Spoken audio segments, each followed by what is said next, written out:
Robert, these machines are conscious. How do you know they're not, you know, making it up? How do I know you're not just making it up?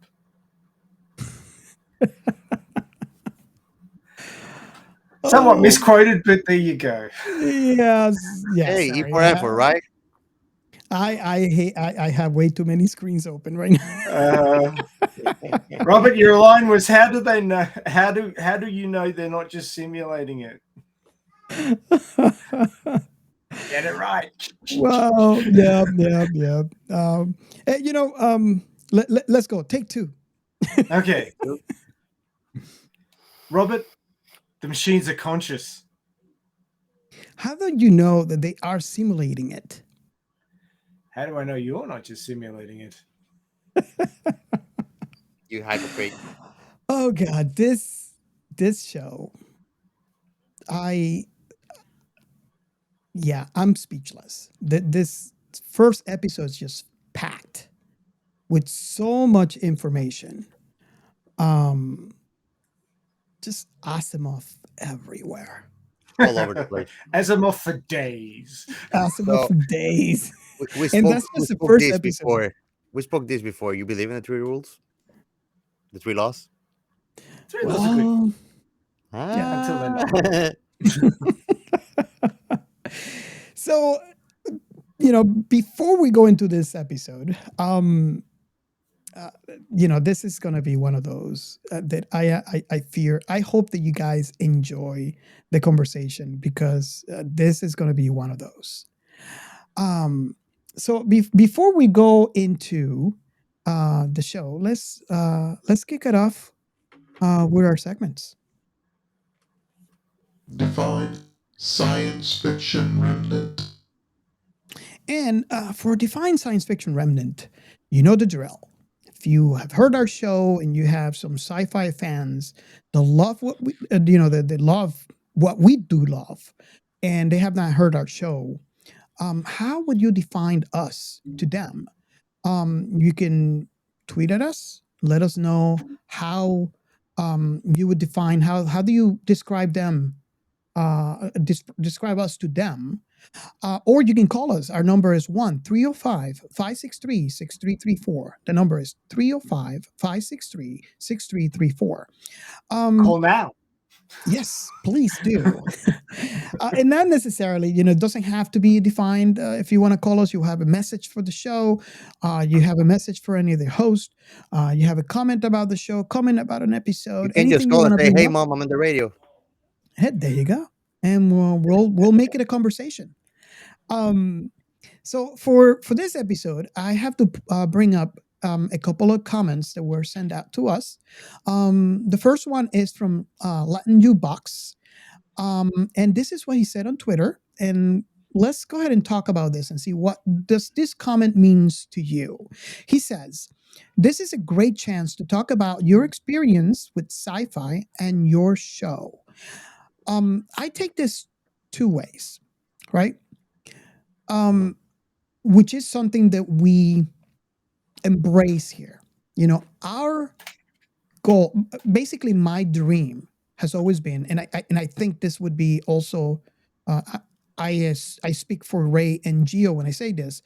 Our dream is to unite um, the sci-fi conversation, unite, the sci-fi creators, the sci-fi fans, in No, a we want way sci-fi that to take over the world. there you go. Um, Totalitarianism, tyranny. So you have, you're a creator and you have a venue, you're a fan and you have a venue to find those, to have that the ultimate discovery. So his comment speaks to me in two ways. In a way that, this is a great chance, at least for us, while we record, and for the listeners who are listening to interact and engage when they talk about their favorite show, Yeah. because that's basically what we do. And if you take that and gear it towards a creator, it could be a writer, it could be a director, producer, whatever, a podcaster. this is also another venue where you can, you have a chance to talk about your show, which is Mm. all about sci-fi. What do you guys think? I mean, this is just my take on that comment. It just spoke to me that way. I like You it. got it? I really feel How the same way. okay. I'll take any opportunity to talk about sci-fi. You know that. Want to talk about sci-fi? Cool, let's go. We're game. And we don't get tired of saying this. Join our Discord. We have a channel for every flavor. And I Oh call yeah. it, you go into our Discord channel, and the first thing you want to do is go to the roles channel. And what I like to call it the Sci-Fi Mart, your supermarket for picking your flavor of sci-fi. And we got a And lot of flavors there. yes, you pick it and the channels will show up. So Mhm. if you go into our Discord and you have a passion about your favorite flavor of sci-fi and we don't have it there, which I doubt it by now, Yeah, I but if we doubt it. don't have it there, It'll be there let us now. know. If it wasn't We'll before. open, we'll make it a thing. If it wasn't So before, yeah, now it is. I'm sorry. With all the stuff that you added, if it wasn't before, now it is. Yes. So I doubt that it's not there, but if it's not there, let me know. We'll make it a thing. So the next define comes from John T. Bolt. He's the producer of Green Shirts podcast and Open Pike, two of my favorite, podcasts. Um, and he says this about whenever we open the question. This is what he submitted. Sci-Fi Remnant is about everything, so it's impossible not to find any topic you enjoy. This is sci-fi means to them excitement, support, and openness to any and all sci-fi. So the things you love will show up someday if it's not already there. Um, yes. If you go through our back catalog, this is what you will see. There's a chance that your favorite thing has already been covered. And if it hasn't, tell us and join us, and we'll cover it. Hey, you're welcome to come in the show, and if you don't want to come in the show, you can actually call our line. Give the comment there. You can reach out on Twitter. You can join us on Discord. We're open for the engagement, so let us know. I got a really short one that I came up with not Go that ahead. long ago. The Sci-Fi 3 in 2023. Yes, Nice and short. nice. So, yep. If you're new to the show, because I know I have talked to some of you that have just discovered us, welcome and thank you for making us your home. So I hope you enjoy and do not forget to go to our back catalog because there's a chance, big chance, that we already covered something you might have liked. And when it comes to sci-fi, and like we said before, if we haven't covered it, reach out. You know where we're at. I don't know if Gio has anything on the defined. Should we move on to the next? Yeah. Okay. We are Science Fiction Remnant. This is the Funny Science Fiction Podcast. We are the Caribbean Science Fiction Network. We are Monorats. We are One Accord Level 2 Podcast. This is Jesse from Sudden But Inevitable and Open Pike Night. This is SciFi. And for this segment, this is what we are all about. This is our unification front. This is where we join forces in the love of our lives, which is sci-fi. If you're a creator, The Sci-Fi Confederation. there you go. Creator, fan, welcome. And we don't discriminate. Like I have heard a lot from our fans. We are all about sci-fi. You like Hey, we got some fans that they are just there to hate me because they enjoy hating me, and that's fine. yeah. You're a fan of Galactica 78. You're welcome. Yeah. you're a fan of Galactica in the 2000s. You're welcome. You owe me more Um, shows than I actually have gotten from you. yeah, Yeah, you had to watch more stuff that I have to suggest. you're a Oh, look fan at that of. turbo! Oh my There you go. god! So If cute. you're a fan of Cat Planet Cuties, there you go. Let's got kitty there. Yeah, he's a cutie. What was the name? What was the name of the Earthlings? Because they were the same on Cat Planet. What do they call themselves? Catties? Kitties? Catians. Cathians. That's a Cathian. Huh? We have to do that anime sometime. Yeah, we Ray with will. his Cathian. Ray Pie. Oh, Oh no, Oh yeah, no. He had to, You're didn't not he? gonna get away with that. Chris from the Thank you, Chris. Sci-Fi Wise Guys. He is in the Nautilus from Ray now. Ray Pie. He's such a wise guy. I don't know. Oh wow. This is the craziness that goes on our Discord. Be Yes. ready for it. Yes. So yeah, this is Sci-Fi in hashtag. We welcome every interaction. If you have anything you want to post, like for example, most of the cases I read some really good articles that come, has to do about sci-fi, has to be something to do about science. I would post it with a hashtag, so everybody can enjoy it. We post. We have shows that post their shows that they are all about sci-fi. We have like for example, I can mention Ely Zimmerman from the Sci-Fi History Net. He posted his articles in there on the hashtag This is Sci-Fi. So yeah, this is a great discovery venue that my dream is that everybody will eventually use because it makes it easier. And I have to say, today it's what I have always dreamed of since season 1 when I started the this is sci-fi hashtag, because I had the hunger for sci-fi and always looking for discovery. See what other people are saying, and that's the whole idea. Why at the beginning I said, why don't we Robert, use this hashtag? So now we're gonna be like started from the bottom. Now we're here. Yeah.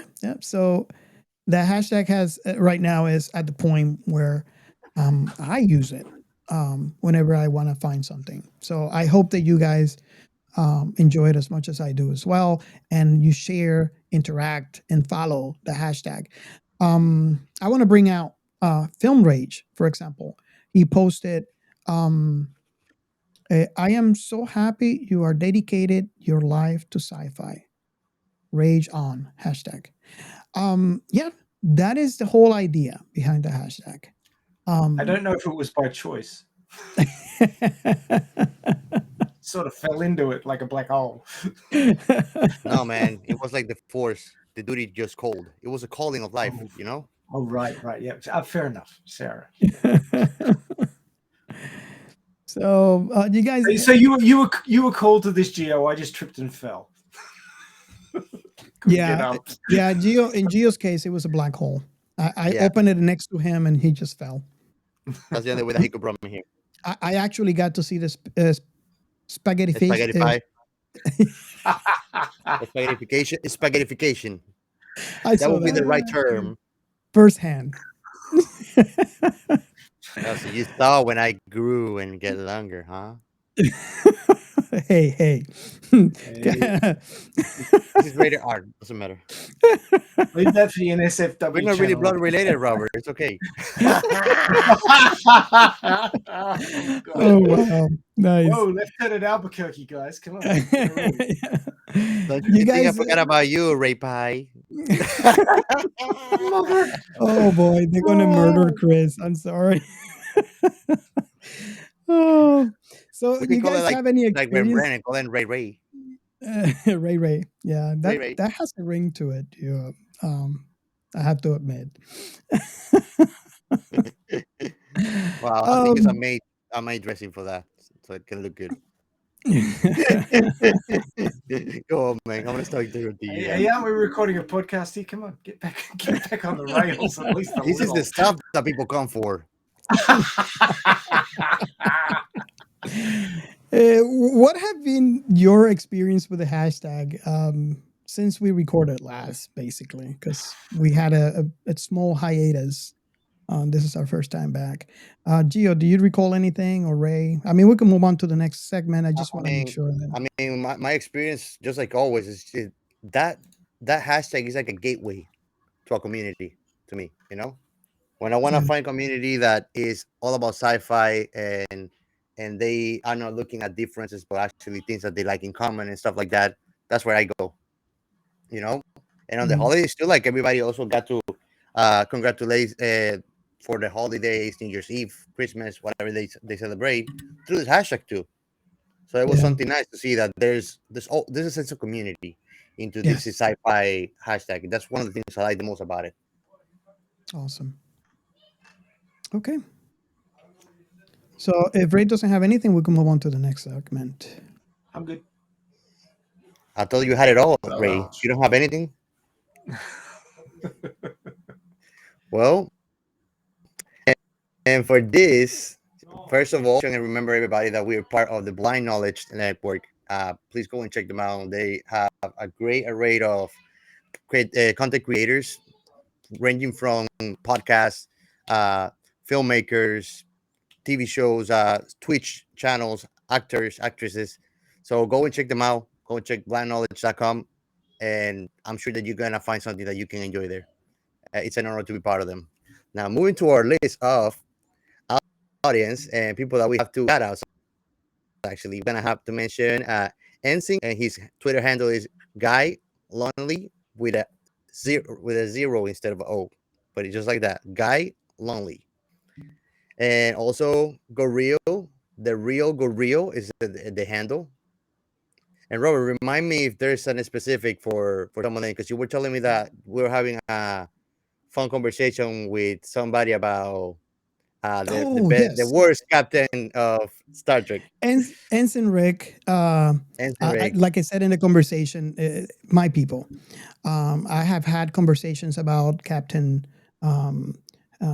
Archer from Enterprise, Star Trek Enterprise, and I've heard, half and half, how some people Mhm. don't feel that he was a good captain or the show was not a good show, and it's nice and refreshing to see the other half of that conversation, where Captain Archer was a necessary captain in the history of Starfleet. So yeah, that kind of conversation. And he's I think this is our way of thanking and Ensign Rick for the engagement with our show. Yeah, and I mean, just to add to that, I think that the importance of a captain being better or not is that they actually are paramount to mark up the standard for the others to come and that we're behind. Yes, I yes. think. I feel that way. We feel that way, but you'll be surprised. There's arguments to the contrary. So, I mean, but I think that goes along a lot with safekeeping fandom, because it's like trying to say, like, I think actually from I would not to watch all the Doctor Who, but most of them, if not all of them, they were great in their own unique way, right? yeah, yeah. Well, what I'm trying to say is that they do have valid points when Yeah. they speak, and explain the reason why. So the whole idea is bringing the engagement. I mean, I'm just bringing Ensign Rick on this particular case, not necessarily because he agrees with us, but because he engaged with the show. Mm-hmm. So that's basically what I'm looking for. If you have an opposite view, we welcome the discussion. Join, just you can go in Discord, you can go on Twitter, and let's Usually, I'm talk the about one to Captain receive Archer. usually I'm the one to receive the fights. That's what I want. Discord.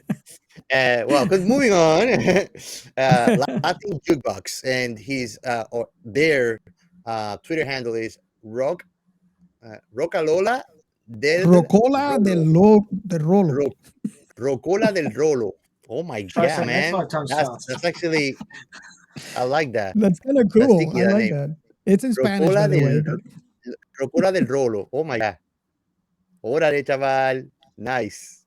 Ely Zimmerman, love always. He's always picking our brains, having very interesting conversations in Twitter and in Discord. And Always you have a guys fun should time chatting read with him. And sci-fi-history.net. yeah, sci-fi history. Then yeah, what were you mentioning earlier about that? Yeah, he's always posting his articles with the hashtag this is sci-fi. So if you don't, say for example, you don't go to sci-fi-history.net and just follow that hashtag, you'll Mhm. find his articles there as well. And you can see like a little clip and little description, and you can just click on it. It'll take you to the site and you can read about, you can read the article. Nice, nice. And in case that you guys want to find his handle on Twitter is Lee Lee Zimmerman with double M and everything else as it sounds. And we'll put it also in the notes of the audio episode so you can find all the handles. Next, we gotta have shout out for John T. Bolts, and his John, handle is producer John T. John. Bolts. Yes.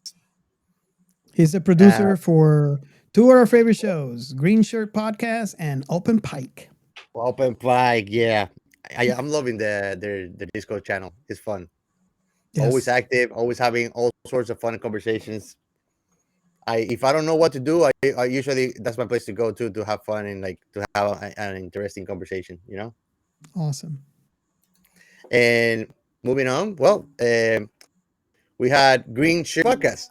His podcast. That's the next shout out that we had, and their handle is actually Green Shirt 87. So if our listeners want to find it, and the next one too is under his belt, Open Pike. Open and the handle Open Pike. So everybody just go ahead and check them out. Go ahead. They are great content creators. Always have fun, good time listening to them. Cannot suggest it much more. Like this is great. I think And that everybody should have a listen. if you're Star Trek fan, it's a must. Oh It's yeah, a requirement. that's something I need to really get into, man. I need to I'm trick gonna my have to ass off. change that. I'm gonna have to change that. I already converted my wife. You need to find the Star Trek series, like the generation, that is gonna rub me away. That is gonna get to it. I'm gonna I have to think do that's what I did with my what we're wife. looking for, man. What? 'Cause the problem is that you put to me the one from 1954, and that's kind of, dude. I just don't want you to watch it. Watch this. Just to And bring a Frost. little That's why. context, just to bring a little context to this conversation, and if you follow Discord, if you follow us on Twitter, you probably know the behind the scenes of this. But basically, what it is my wife kind of got tired of every time I talked about Star Trek being lost. She never knew what I was talking about, and she asked me, "Okay, what can we do?"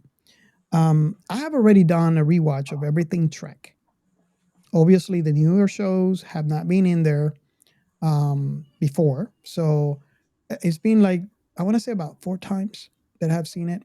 The first time was in release All of them. order, all of them, and Damn. then the other times have been in timeline order, which I have to admit I like that a lot better. So I told my wife, "Hey, do you feel like doing a rewatch?" And include all the new shows in there, including the movies and all the stuff in the right order. And she said yes. So we have watched. If you have the timeline order, we Do you are start with First Contact? I'm sorry. Do you start with First Contact? No, that is a very good point that you bring up. I decided not to start with that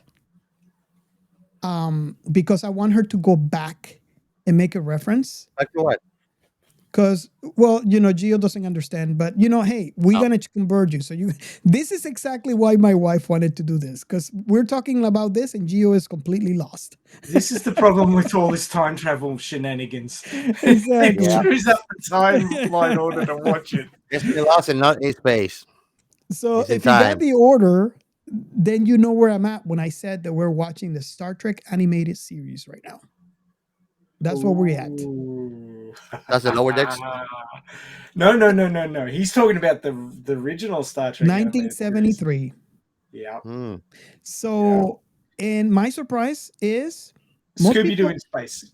Yeah, pretty much. It's actually the same company that did He-Man, if you're familiar with this. Filmation. He-Man. So my surprise is most people hate that. I guess it's because it's animation. I can see Kirk going, I have the power. Yeah. I like it. Actually, they did Archie too. So if you've seen Archie, you'll recognize the drawings because it's pretty much the same. Most people didn't like it. I like it because of the story. In a review that I heard before, I read before, they said how they felt freedom by doing this because they didn't have the studios over their neck and they can concentrate on story. So that's the reason why I liked it. And why I'm saying this is because I was surprised that my wife was also in the same line as me. She's loving it, which it's refreshing for me, especially when I have these conversations online and I hear all these people saying, "Oh, how they don't like the animated series." So, yeah, there's just a little context there. So, if you are, I'm going to repeat this again. If you're a Star Trek fan, it's a requirement. It's actually on the document. You must listen to Green Shirts and Open Pike. Yep. Okay, Gio, I'm sorry. I robbed your. Oh, you're fine. Hey, what we got rails for? What we got rails for, guys? Remind me. Well, we're not far from the end, but we got still some good mentions to do because we had Across the Stars podcast. Hey. Yeah, we'll talk about them in a minute. Oh yeah, and their Twitter handle is Across Star Spot. So go ahead and check them out. Jenn, Season Girl, Jenn. Season GRRL. Jenn, Yeah, welcome. that's how you can find Jenn. Welcome to our Discord and welcome to yeah. the engagement on the show. Thank you so much. I know you just discovered us. I hope that you enjoy our backlog. And I hope that I don't scare you off. Yeah, don't mind Captain Chaos. He's gonna be chaos, and that's why we love them. And last but not least, we got Film Rage. Film Rage YYC. Awesome. Mm-hmm. Anybody who wants to know how to deal with Captain Chaos over here, I just tell them to reap the whirlwind. If they understand that statement, then they're golden. Yeah. You know, as many people are discovering on our Discord. Yep, reap the whirlwind. Yeah, I think Gio is going to be Googling it pretty soon. Yeah. Am I going to see something that I didn't want to see? Well, I'll leave that up to you. Usually. Okay, so we're going to move on to our next segment. The Outer Remnant. And in the Outer Remnant is our section where we give you options. You want to hear more of us? We have shown on other podcasts. And this is the portion of the show where we tell you where we have been so you can go and listen to them talk to us. And remember when I said something about Across the Stars podcast? Yep. You were saying about them? We were in 2 of their episodes. And I would have to say they were both fun, but the Jar Jar episode. Jar Jar Beans. Oh my freaking God. Misa. I was in tears. Man. I almost dropped to the floor. I was in tears when I was recording it, and I was in tears laughing when I was listening after it was posted. So it's a complete party. Misa Sith Lord. Yeah. Misa says. So you guys go download. They don't have that many episodes. They're new. There's a lot of Star Wars coming up on their podcast. So if you're a Star Wars fan, I recommend you go and download their episodes, and you can start with ours. So you see the party that we brought in, but normally their show is just it's really, really fun. So I recommend it.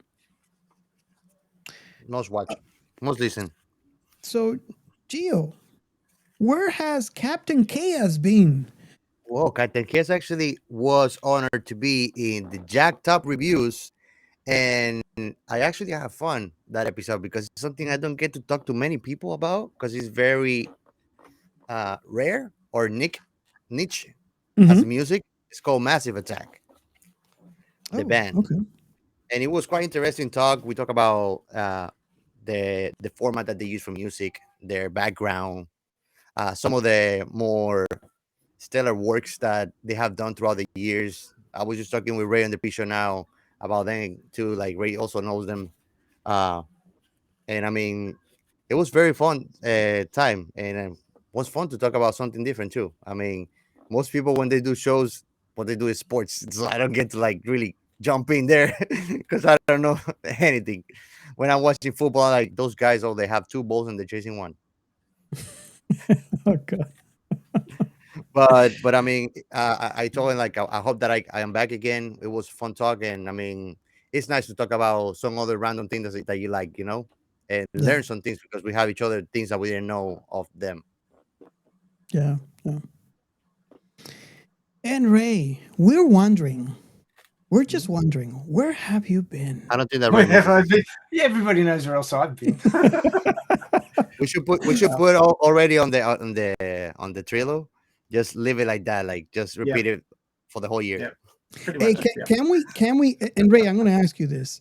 Mhm. Can we say, I don't know if we can or not. I'm going to say this in the show and go on the limb. So if you say no, that's fine. But can we say this is the official podcast of Radio Chaos? Well, Maybe the episode not. that it's been a hot minute since we've recorded Sci-Fi Remnant, thanks to Christmas and family Yes. visits and stuff like that. But the episode that I wanted to bring up today was the Radio Chaos Year 3 2022 review, which was episode 146. If you go over to the Alita Army official YouTube channel, you can pick that one up. And basically that was looking back over 2022 and what we'd got up to. There was 51 episodes of the live stream of Radio Chaos. We skipped out over Christmas because it was right on Christmas when we'd normally live stream. But otherwise, we were there every single week supporting Alita Battle Angel and pushing for a sequel. We talked about the source material, the manga, 12 times during the year, going over chapters in the manga. We had 3 watch parties. Muskogee Creek got the award for the most prolific Alita podcaster of the year. Wow. He not only appeared 46 times in Radio Chaos, which was one more than me. I got wifed a few times. But he also did his own live stream 24 hours before, which is called the Alita live stream. 101 live streams in 2022.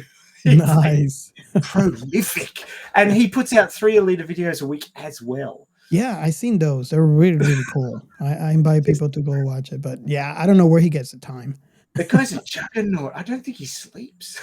That is amazing. Yeah, so we gave him the Alita Live Streamer of the Year award. So he's the man. I can't keep up with him. Oh my god. Yeah, so yeah, there was a whole bunch of stats that I put together for that stream. We had 20 guests from the Army, 2 from the movie, which was El Lamont, who played Screwhead in Alita Battle Angel, and Jesse Fisher, who was a stunt person on Alita Battle Angel. We had some big news during the year. The Book of Boba Fett went well, so Rob Rod was in with Disney. John Landau gave us kudos for the LA Times ad that we put out. Jim Cameron and Robert Rodriguez swore a blood oath to film Alita 2. That was a pretty high point, so we're pretty keen on that one. We got an extra 2,400 signatures in the sequel petition. Nice. If anybody liked Alita Battle Angel and wants to see a sequel, just Google Alita 2 sequel petition, and that will take you to the sequel petition, which is kicking around 176,000 signatures. And just so you guys know, every one of us here has signed that petition. Oh yeah. So, I if you like Alita, please. Even me. Yeah, But even Captain Chaos. we got the feeling that this is our year. We're going to hear a green light announcement. I'm hoping February 14th, Valentine's Day, will be when they announce it. That's the one I'm betting on at this point. So hopefully Avatar 2 will have raked in enough money for Disney to greenlight a sequel to Alita, and things will move on from there. But yeah, it's all looking pretty positive at the moment. So yeah, We're really, really excited. Much needed sequel. Actually, I want to say my entire family is excited because even my 80-year-old mom wants a sequel. So nice. Cool. So, what is it that we're talking about? There was a show. Plot, please. Plot. There was a show. I'll do the plot before we get out of we get off too far off the rails. This is the part of the podcast we start. So we're going to jump into the topic of the episode. This is a little show, TV show called Humans. We're going to talk about season 1, episode 1.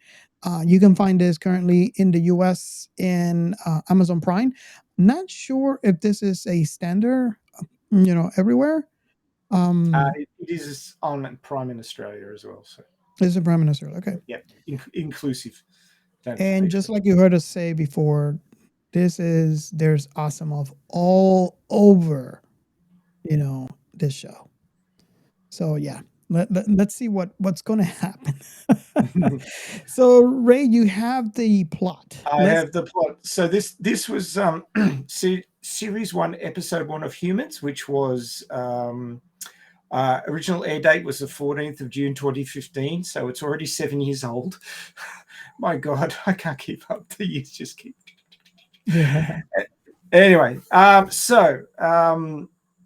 the plot. Joe Hawkins decides to buy an android called a Synth to help take care of the household responsibilities for his family due to his wife Laura's constant work-related absences. He purchases a Synth, and his young daughter Sophie immediately becomes close friends with it, choosing to call it Anita. Joe's son Toby is attracted to Anita, while Mattie, the eldest daughter, strongly dislikes it, fearing synthetic technology will soon render her education useless. Laura returns home and becomes angry at Joe for getting a Synth without consulting her. She's afraid of them and becomes paranoid around Anita, especially when she continues to laugh at Joe's microchip joke. That was a disturbing scene. Very disturbing. Kind of reminded me of the Joker, actually. It reminded me of the jokes that Father does in Raised by a Wolf. They are just as bad. Oh, yeah.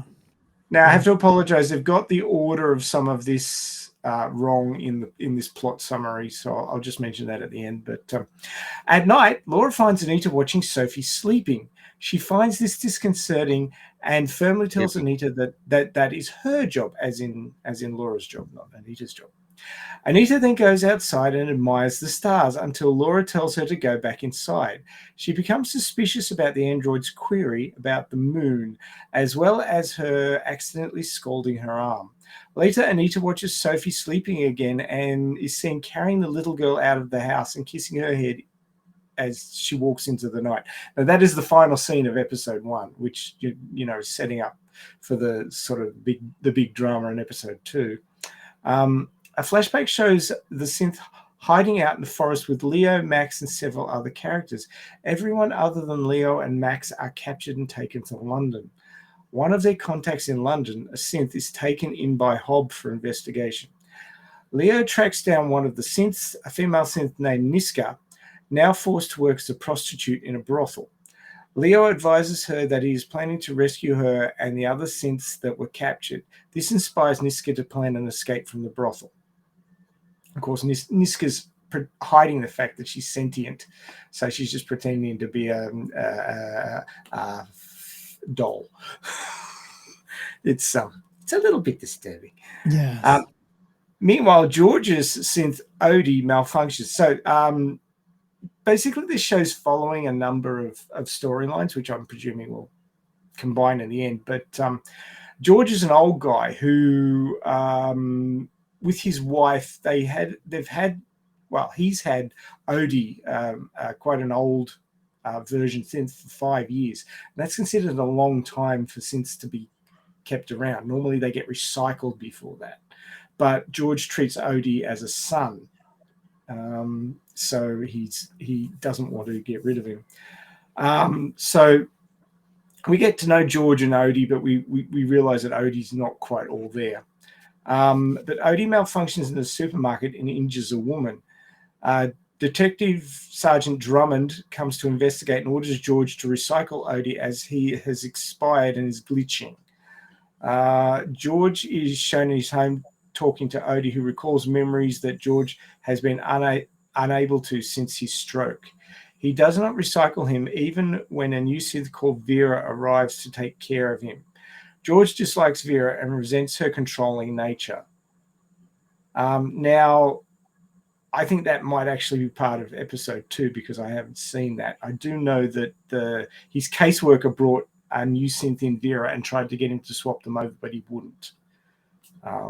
That is actually the next episode. Yeah. So they've got the plot slightly messed up.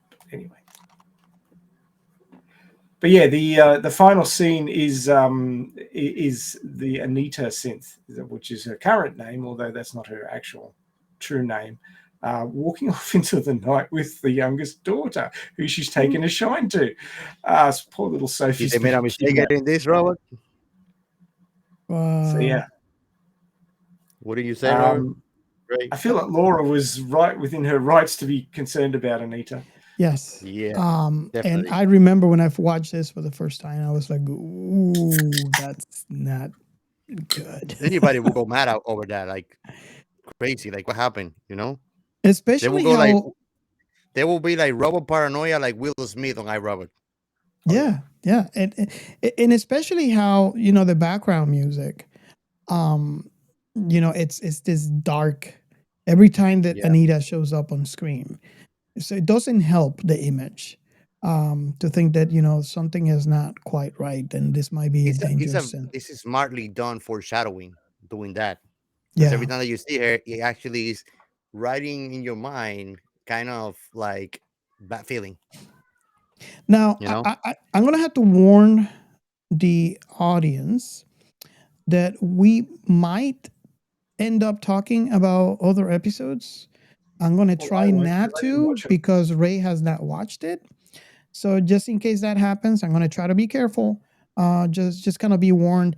And also, I think me and even Ray, they started watching this, and Gio, would agree when I said this is one of those shows that you put in the first episode and you'll want to watch more.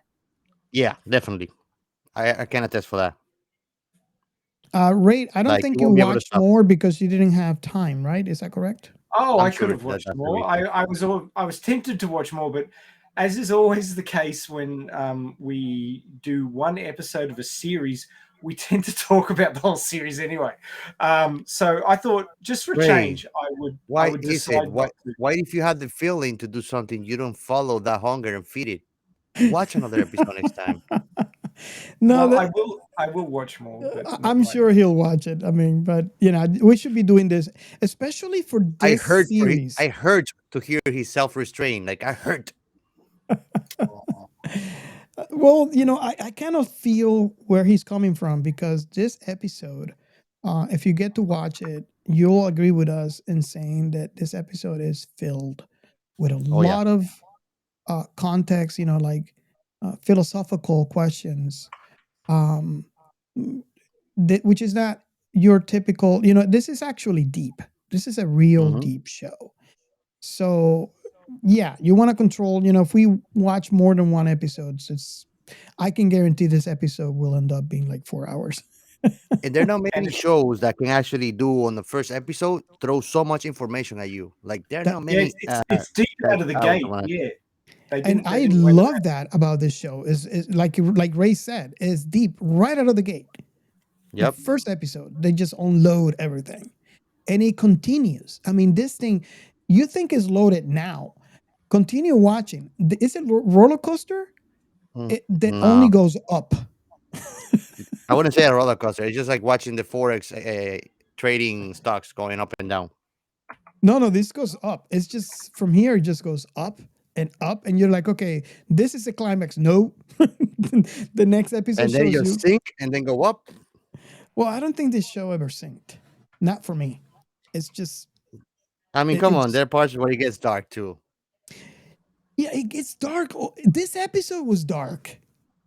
One of the things that I have to talk about, which I found very, very hard. I guess the reasoning, my self reasoning in thinking that these are robot help in a way, Yep. as There's to legs. not affecting me as much. But the scene where Mishka, you know, they're she's in this brothel, right? And Leo supposedly comes to get her. She's under the understanding that Leo was going to get her there. Leo had to explain that something went wrong because I think they capture Fred, but he doesn't know this. He's just Fred never showed up. He's trying to look out for the well-being of all of them, that group. So he had to explain to Mishka that, I'm sorry, this is the safest place for you, which I agree, because if she's out with Leo, there's a bigger chance that they're going to catch her. And God knows what at this point, we don't know what they're going to do. They could recycle her, in any point she would be dead. So Leo cares about this robot and says, do you mind just stay here just a little longer? I'd rather you be here because she's pretending to be a robot. No one is going to be looking a brothel for her. So it is the safest place.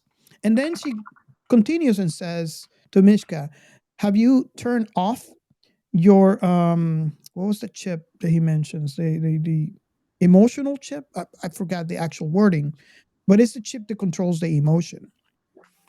And he says, can you turn that off in the meantime? Because he knows, if she has that on, she will suffer in a place like that. And she answers back saying, no, and I will not turn it off because I was meant to feel. And that got me. The first time that I watched this episode. Didn't he say, Yeah, can you turn your pain off? But yeah, well, it's the pain. Like I said, I'm trying not to talk about anything outside episode 1. But this is the only. This is the best way that I can. I've only watched it once, but I remember him specifically saying, "Can you turn your pain off?" And she said, "No, I don't want to. I was meant to feel." Exactly. So let's go with this because it doesn't really matter. The important thing is that in this particular scene, it means that she's being raped every night, multiple times, and I took it hard. Yet she's a robot, but they're sentient. So this is the kind of things. This is the kind of thoughts that you have. So you wouldn't feel bad if it was not sentient. Well, a robot is a robot. So this is the type of conversations that I want to have with you guys. Say a robot is a robot, being sentient is irrelevant then. No. Can I take a step back just with the terminology for a second? According to Google, a robot, the word robot is from the word robotic, which means to behave in a stilted mechanical manner. An android is a robot that is designed to look like a human being. Therefore, all androids are robots, but not all robots are androids. There you go. Okay, so basically this is an android, but they have androids typically in this world. Androids don't have feelings. They're mechanicals. They're machines. They are simulating humans. So they don't have feelings. They don't have self-consciousness. They just follow a pattern. They just follow a program. Now, this brings the paradox because the few androids in this show that are sentients, that feel, and I mean feel in every sense of the way. They can feel pain and they can feel emotions. Those were created by the creator, and he achieved singularity with code. So I don't know if Yep. you know if you understand where I'm trying to get with this. The other robots are acting I like do. I think humans with code. I do, And but I think I know what's the segue to that makes the confusion or gets lost in the translation of the success on that mission. Is we're trying to teach them like humans, but they are not humans. Just like what we were talking in past episodes about psychology with other races and animals, that we try to use human psychology when we should use the psychology of the specific animal so we can Yeah, get to understand and communicate with them. The same thing is it's with a called robot. anthropomorphizing them. Exactly. I want So to the add same to thing that. I think applies to a robot too. That basically maybe if we know how to use coding psychology, if you want to call it something, we will be able to understand machines more. See, the thing is, We try to make it humanity like us. is humans are very bad at thinking outside of the human Oh perspective, yes. right? Which is understandable because we have no other perspective that we've experienced. So by creating a device that looks almost indistinguishable from ourselves, Mhm. we can't help but anthropomorphize it and think it's thinking the same way we are because it looks like us and it talks like us. But then there's that gap, that uncanny valley where we expect certain responses and certain ways of doing things, and it doesn't do it like that because it's not us. It's a machine. It's a device. It doesn't matter how well you attempt to program something to look and act like a human.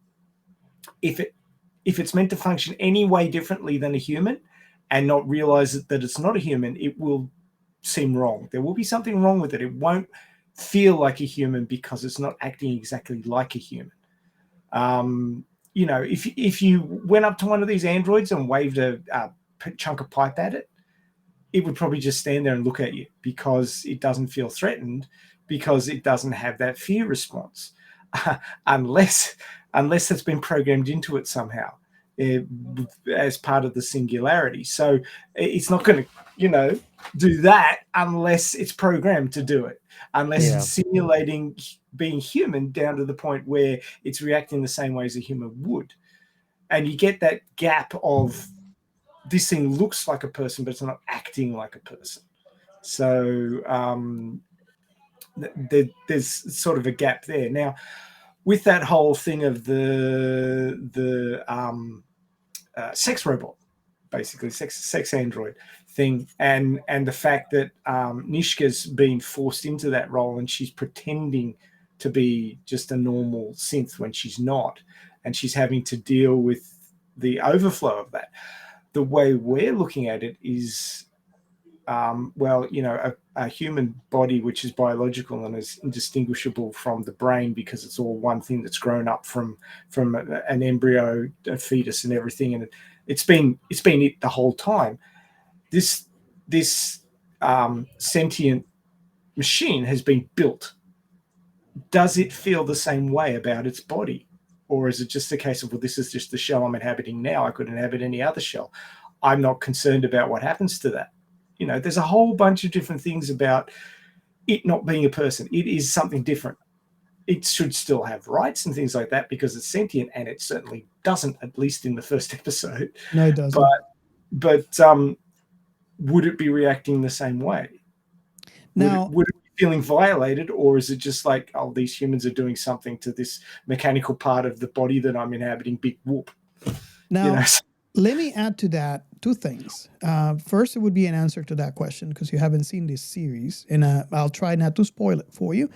But in the short answer is, because of the programming, these robots have reached a singularity that allows them to feel how humans feel. Right. and this is a range of it goes wide gamma. It starts in the sensory perception on their bodies, where they can feel cold, hot. They can feel pain. They can feel pleasure. And it goes all the way to emotions in the brain, which is a microchip. Because of the singularity in the chip, it's a code that was installed in these machines. Now, I'm trying to be careful not to speak beyond this episode. Well, I understand from the episode that the sentient synths are mechanically indistinguishable from the non-sentient synths. It's all in code, so you can't tell any difference from them. So that would mean that the non-sentient synths would be able to feel as well. If you installed a piece of code. Well, the data would be collected. It just wouldn't have the same impact. Well, remember, I'm trying not to speak outside this episode. So. but tell me something. Tell me something, because you're talking about code, but then if you have a self-learning machine, when the codes it gets overridden, then when it gets to conflict, that could happen, wouldn't it? Yeah. I would reserve. I could fully expect there to be an evolution of sorts within the code of the sentient machine. We might even expect a conflict in between machines because of that. Now, another question that I got to throw, another comment that I got to throw in there before we get too far, is you don't know where this code is at. No.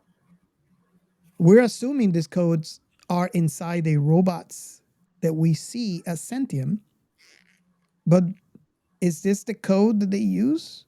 Is again, I'm pulling myself back because I don't want to. Oh God, I don't want to talk about the other episodes. I just want to point out the fact that we don't know where this code is at, and what kind of contamination has that code had. And I'll leave that for contamination for you guys to the COVID code. Yeah. So what I'm trying to say is, Mishka is feeling everything. And but is she reacting to everything the same way we would? She is.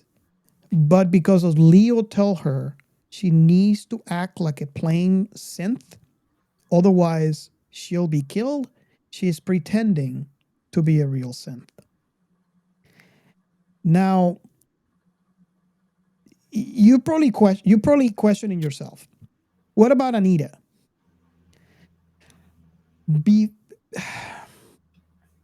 Without Anita's jelly because she wants to be able to have children and she can't, so she stole one. Without spoiling the other episode, right? Just talking about this episode only, just know that Anita's case and why she ended up in a store to be bought was a complete different case as the rest of them. She's the only one that happened, that this happened to her. Everybody else was different. Just know that, so I don't have to spoil the rest for you guys. Because I know when I say this, okay, they all feel, and then you look at, okay, Anita doesn't feel. She's a normal synth. And I'm like, yeah, but there's a reason. I never said she was a normal synth. Where'd you get that from? I'm not talking about you. I'm talking about the listeners. You probably hear me talk about, this group of people, and then there's one person is not really quite there. Yeah. So the reason why I wanted to bring that up is because that really hit home. It kind of bothered me. And again, this show, I have to say, my wife doesn't like it because it touches those. She agrees. Don't get me wrong. She agrees the show is awesome, but she finds just kind of like Gio. Remember Date a Girlfriend? Yes. Kind of like the same thing. Date a girlfriend I or rent a couldn't girlfriend? watch that thing. That was terrible. Rent a girlfriend or date a I girlfriend? love it. It's like a train wreck that you Oh, can't look away. But yeah, that's kind you of like the said date same. a girlfriend. I know much I better mean, train I want to wrecks than that correct one. it so the listeners can find it. You said date a girlfriend, but it's rent a girlfriend, right? Rent a girlfriend. Yeah. Yeah. Yeah. It's got a second season too. God knows why. Oh man, gotta get back to it. So, I'm sorry, we're not talking about anime, but I just got to bring that up. And so you get a context as to the same, this is kind of like the same feeling. It's how this show makes you feel that I think makes this show great, because it makes you feel those things that it's not every day that you find a show that makes you feel like this. And although it's dark, I think it's not dark enough to like. Well, actually, I leave that Somebody up to you calling? guys and see what you guys think. But it's not, to me. My perception is not dark enough to make me hate the show. Does that make any sense? Yeah. Do you feel the show is dark? Well, based on the first episode, of course. For your taste, I would think so. For me, it's not. You even need a little bit more gore. Yeah. Well, that's the reason why I'm saying is that typically this would be a show that I would hate. I hate shows like this. I would say it has some heavy topics, and they're topics that, while in real life we haven't had to deal with yet, it could come up very soon. I mean, we could be heading down this road in the next 10, 20 years quite easily. And the whole point that I was trying to get to before that sort of got derailed halfway through was that no matter how close to human thinking and feeling that these synths have been programmed. Now, you may correct me because you've seen more of the series, but just my feeling from episode 1 is that human thinking and psyche and all that sort of stuff evolves. You don't stay the same. You're affected by things that happen to you, and you're affected by your physicality. The mind and the body are connected in a human, and what happens to the body affects the mind. What happens to the mind affects the body. It's been seen many, many times, and there's heaps of data on the subject. But the two things don't work in isolation. And your body can collapse because your mind's in turmoil, and your mind can collapse because your body's in pain. But the whole thing that this is my thinking from just watching episode 1, is that we've anthropomorphized these thinking androids, these sentient androids. But the question is, well, they were probably set up to function like humans to begin with, but will they stay functioning like humans? If they've got self-manipulating code, so that they can grow or change, machine language. if they can rewrite their own code, then they may turn into something different than humanity. For sure. Like I said, what's her? Hold up, I'm going to show you something. The Rise of the Machine. I'm going to show Ray something. Right. Look. What are you showing me? Aha. Oh my god. he's trying not to give it away. Poor boy. So this is why you shouldn't watch further than the episode we're doing. Bite harder. What's happening to Nishka in episode 1? She may adjust her thinking so that whatever's happening to her mechanical body doesn't bother her. Just hose it out and we're all good. Like, it doesn't have to impact her like it would impact a flesh and blood person if she chooses to manipulate her code to make it irrelevant. It's just a temporary inconvenience. And humans do that themselves when faced with unpleasant situations. Some of them go to pieces. Some of them are scarred for life, mentally and physically, sometimes too. And some of them compartmentalize it and go, well, I'm not going to deal with that. I don't need to deal with that. It's just something I'm going to put up with until it's over and move on and just not let it affect me. And I can see an android coming to the conclusion that this doesn't affect me at all. I can have this body changed anytime because I'm not intrinsically linked to this form. It's just a mechanical shell.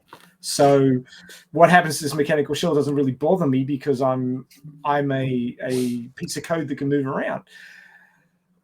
So, you know, I know you're desperately trying not to tell me what actually happens in the Don't break away. Don't break apart, Robert. I'm just going on the logical thought process. Let me say this. Don't burst, Robert. Let me say this. Just one thing. They are linked. Okay. I hope I didn't. You know what remind me of this, Robert? Detroit Become Human. Thank you for allowing me to say that. Robert. but like I said, you know, people who've gone through physical trauma have compartmentalized it and said, well, that is not going to destroy my mind because it's a temporary thing and I can get over it physically. So, I mean, the synth has an option to do that as well. And Gio knows where I'm coming from when I say they are linked. Don't you think, Robert, that Detroit Become Human might have some stuff similar to it? Oh, yes. Yeah, it's our. We did an episode on that video game on season 1. I highly recommend you download that one after you listen to this episode because we kind of talk about similar topics with that. Great game, by the way. So, you have really good points, Ray. And I guarantee that all you listeners out there will have the same thoughts as Ray, and you will agree that these are really good points after watching this episode. Yeah. And this is the reason why I love the show. And every episode has something new. And you could technically watch this just for the fun of it, not thinking about it, because it's still entertaining. But it's just loaded. It's just loaded with a lot of philosophical. I was gonna add to that. Like, it's entertaining, but I don't think it's made merely for the entertainment. This is actually one of those brainy shows. Very brainy, very brainy. So, there's people that they just want playing entertainment and fun. They might not enjoy this. Yeah. But if you like your brain to put to work and leave you thinking and tease your mind with it, oh, this is it. Well, if you're a futurist and you're thinking ahead to what we might be facing in the near or medium future, this may well come up. This may be something that humanity has to deal with, and on an individual or a species basis. Let me even give you a better example. I heard people that didn't like Tenet, the Tenet. Mm-hmm. Robert and I loved it. I loved it. But it's a movie that is very brainy. It's not about shooting or action at all, even though there's a lot of it. And that's why it's in a blacklist. I get it, why somebody wouldn't enjoy it if they don't like that, because some people just want to relax watching TV. But this movie actually is gonna put you to work like you're doing an exam. Mm-hmm. And I want to add to what Ray's comments. I think we can also think about the things in a different way. I was thinking about this when I was watching this episode. And it's, the mentality of a kid. In comparison, these synths are younger than, their physical form would suggest. I'm not saying they're babies because they have been years, but it's not going to be 30, 40, 50 years like most people are in this, in this world. The suggestion from Odie's situation was that 5 years is a long time to keep a synth. Exactly. So I'm concentrating on the main stars of the show, the synths that are on the main synths of the show. I don't want to spoil and say how much, how long they lived. Just know that they lived a long time. However, it's never going to be as much as a human. So Is we're it longer? Is it longer than the replicants on Blade Runner? uh, I could answer that, but I really don't want to spoil it. I just want to let you guys Make Ray discover suffer. that. So where I'm going with this is they are they appear to be human. They feel like humans. The sensory. They Yeah. feel emotionally. Mm-hmm. Wouldn't it be psychologically possible? And notice how I say this word lightly, psychologically possible, Yeah. that they, in some small part, want to be like humans. Since they have, like you describe, like humans, they Just have like a kid. they have a singular state of mind and opinion. So they might differ from one another. There might be some of them that think that they're superior to humans in all their right to think so logically. And there are others that want to be like humans. Don't go further. Go back to Alter Carbon. Poe. Poe loved humans and wanted to be like them, but not all the other AIs see eye to eye with him. All the contrary, they Exactly. thought that humans were beneath them. So you Well, might find the same playing out in here, where some androids are in conflict with others on the opinion. exactly. And I was mainly talking about if you guys download our Enemy Mine episode, I was actually thinking about that scene where the kid grew up all his life with a human Yeah. and he looked at the mirror and saw himself and then look at the human, kind of like that Uncle. mentality, that kid mentality that, you know, Mm-hmm. you're surrounded by this. Why are you not this? Mm-hmm. Does that make sense? Totally. And There- I mean, you go, Ray. You go. Oh, I was going to say there's a solidarity if you understand the different usages of that word. There's a solidarity in being surrounded by others of your species. Now, if you just try to put yourself in the position of these sentient synths for a moment, you are part like there's a group of synths. There's hundreds of thousands of them, right? And there's only 3 or 4 of them that are sentient, that are aware of their situation and their surroundings and their differences and their similarities. And all the other ones have no clue. Exactly. You would feel so lonely. You'd be surrounded by more of your kind, but they're not your kind. There's something lesser, and you can't share with them. You can't emote with them. You can't get a reaction out of them that you want to make you feel better about things. They're Mhm. just Young. they're Young just says. mindless, but they're just mindless masses. I mean, we have this sort of group psychology as humans where you feel comfortable that the people around you are Hey. somewhat like you, that they think in some similar ways to you and can understand you and can get a bit of what you're going through. I mean, you might Mhm. have to use lots and lots of words to get across your point, Mhm. but there's a chance that they will understand it. But imagine being surrounded by a whole bunch of humans that didn't think like you, that couldn't keep up with you. It must be what pure geniuses feel. They must feel really, really lonely in that there's so much more than everything around them, and they can't get that familiar feeling, that understanding across, because they think completely differently. Yeah. And you're this difference, and none of the other things around you, even if they wanted to, can understand that difference. And not being understood and not being part of the whole, we take all that for granted as humans, with roughly the same amount of intelligence and all that sort of thing. But to be that much above everything else and be completely different must be really lonely. Yeah. Carl Jung had a quote about that actually that says that men that are intelligent or have intellect often they're gonna find themselves alone in society.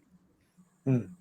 And or like probably you've heard, like you like sharing a lot of quote and actually uh very nice knowledge about things that are very tasteful for life that help you live better. I always see you sharing them on Facebook, things like that, like being awakened and stuff like that. actually reflect the same thing. That once you are awakened, or once you're wearing the glasses that you can see the universe with, you cannot take them off, but you cannot see the world always different, and nobody, you cannot force anybody to wear them neither. It's kind of the same along the line. That's basically the basis of wisdom, and Yeah. wisdom is a very lonely position because so few people get what it is. Get what it is, and care to talk or put their minds to think about it, because most people don't want to have a conversation that's going to make them think. You know. Yeah. Well, it comes back to your point about entertainment or thinking, something that makes you want to think about what you're watching, or do you just want mindless entertainment? Yep. I find myself needing both at different times, if that makes sense. No, perfect sense. Perfect sense. I mean, to me, it's different. On my own taste, like, it has to have some brain to it. Like, if it's completely brainless, like, I don't find myself enjoying it. Don't go further. Like South Park. I'm gonna get hate for this. I never was a fan of South Park. It got me bored all the time. My best friend loves it. And most people like it. But there are other shows that I like that get you thinking. Yeah. South Park was good for me 20 years ago. I don't know about now. For me, it was like the first episode that was fun, but then like it was what I was telling Robert. Like, they start throwing backwards and making cursing so often that it kills the joy of seeing that doesn't happen often in the day to day. The obscenity, But when it's obscene every other second, then it's like, okay, you're killing the Bible. Like watching Lower Decks, it was fun as hell. Yeah. Because it's tasteful, and it's like they know where to bring it, and then would it make it sad or make it more serious. So it's that there's a perfect time for everything in some place, in every place. Occasionally, less is more. Occasionally, less is more. Yeah, minimalism. I want to bring another scenario on this episode. Is he delving into later episodes? Yeah, I think you might be. At the beginning of this episode, we see Joe. He's having a hard time. What we see from this episode, and we don't have much to go by unless you watch more as to the lives of this family. But it seems like Joe is left at home very frequently to do everything in the house. It doesn't seem like he has a job. No, he has a job. He says, I'm looking after the house, feeding the kids, doing all the taxes and working full time.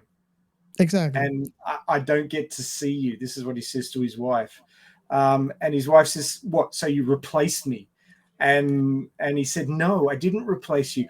I got the synth so I could get you back. Yeah. This is a conversation. Should I replace her, and that's it. This is a conversation that I had with my wife, and I find it very, very interesting. In a relationship, it doesn't necessarily have to be marriage. It could be, any type of relationship. It should be a 50-50. I defer. I'm sorry? I defer. I think it should be 100, because none is gonna be 100 every day. And when one is lower, the other one helps the other out. But when you do 50-50, you're doing half of what you should do from the get-go. Well, I think you understood what I was trying to say. It's a two-way street. Yes. Right? Paramount. You should help. She should help. Everybody should help. I thought it was very selfish from the way she spoke Laura, that I almost felt as if she considered her job to be more important than his. Some people do. Some people consider career ahead family and significant others. Believe it or not. Now, I do understand the situation, right? So maybe Laura is not in a place where she can actually help. That's understandable. But I think that should be something that she should talk to Joe. They should talk about it and not really bring it up to his face. Like he should be doing this and this is how it is. It feels to me like she was just being dismissive of Or Joe spiteful. when Joe just wanted help. And he felt so happy that he got this synth for the house because for the first time he had help. And And I had do. time. I'm sorry. And had time for her. Exactly. So it seems to me that she doesn't have time for Joe, right? Mm-hmm. So I think, and again, this is all based on this one episode, right? Um, I think that Joe has hope that if he can get time, he might not miss an opportunity that might come up where Laura has some time where he can spend with the wife. Mm-hmm. Because it doesn't seem like she gets many. And to me, what seems to happen from this episode is the fact that she's always busy. And whenever she gets time, Joe is busy. Yep. So I felt really bad for Joe in this particular case when he brought something home. I do understand Laura's points. Yeah, but I think that she is not looking beyond her own needs. Exactly. It's like back to everything everywhere all at once. The wife, she looked overwhelmed and unhappy, but Mm-hmm. we were not seeing that. And she was looking at the husband like he's a good for nothing. But in reality, his role is so important, Yeah. and he does so many things that actually do matter. And the same thing goes in here. Like she's not looking beyond her own needs, so she's completely dismissing him and disregarding him and neglecting him when he's doing all he can so he can put her on front to not neglect her and take care of her and take care of the relationship. Exactly. Because the sad thing is this. And so I think, and you guys can, let me know if you agree or not, but this happens regularly in human behavior. Yes. There is a chance where Joe might feel that Anita is paying more attention to him than Laura and try to pursue something with a synth. And why I say sad is because she's a synth, not a human. It would be different. I guess it's safer I think that it's sad. Anita is I there. think it's sad for the human because the synth has no competition. Well, but here's the thing, right? Why I said maybe it's safer that that Anita is there and he might, because of the situation, might fall because that's what happens, right? In a situation like this, it could be worse if Anita is not there because he could go out somewhere and find a human companion. And I feel that in a sense, Maddie sees these and what's going on in the situation. In addition to how she feels how synth are taking over jobs and why she doesn't. Yeah. She's very brilliant, but she won't go to like become a doctor because she said, well, they just create a synth and in a couple of minutes they're operating. So what do why do I have to Here. spend all this time and become a doctor Yeah, when I'll spend 7 years training to be a doctor, and you can turn a synth into a surgeon in 7 minutes. Exactly.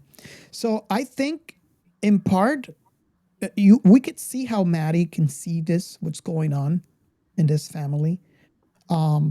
She has resentment. Obviously, it is apparent from this first episode because she confronts Laura and says, um, you don't even call. It's like, well, I try to call, but I just texted, and she's like, oh, great, you texted. It's like nothing is good enough ever.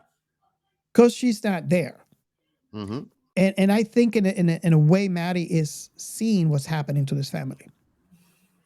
Yes, and I mean honestly, like when you look at her attitude from a outer viewpoint, it's like when you do not want to see the good in something, nothing is gonna be good at all. You know, it doesn't matter how hard he will try, he will never gonna please her because he was already on that rail of discontent. You know, of Mhm. displeased with everything. So she's not really. It's like people like she's not in the place and the state of mind to appreciate anything really because of all these factors that you just mentioned. You know, Now, I want to be clear. How can I say this? I want to say I don't blame Laura. she's not a villain. No, no, no. She's not a I agree villain. with you. Don't I get me see what you're wrong. trying to say. And she has good, valid points. Hmm. If It's you the way continue that watching she's the show. conveying or relaying the message that changes completely how it's received.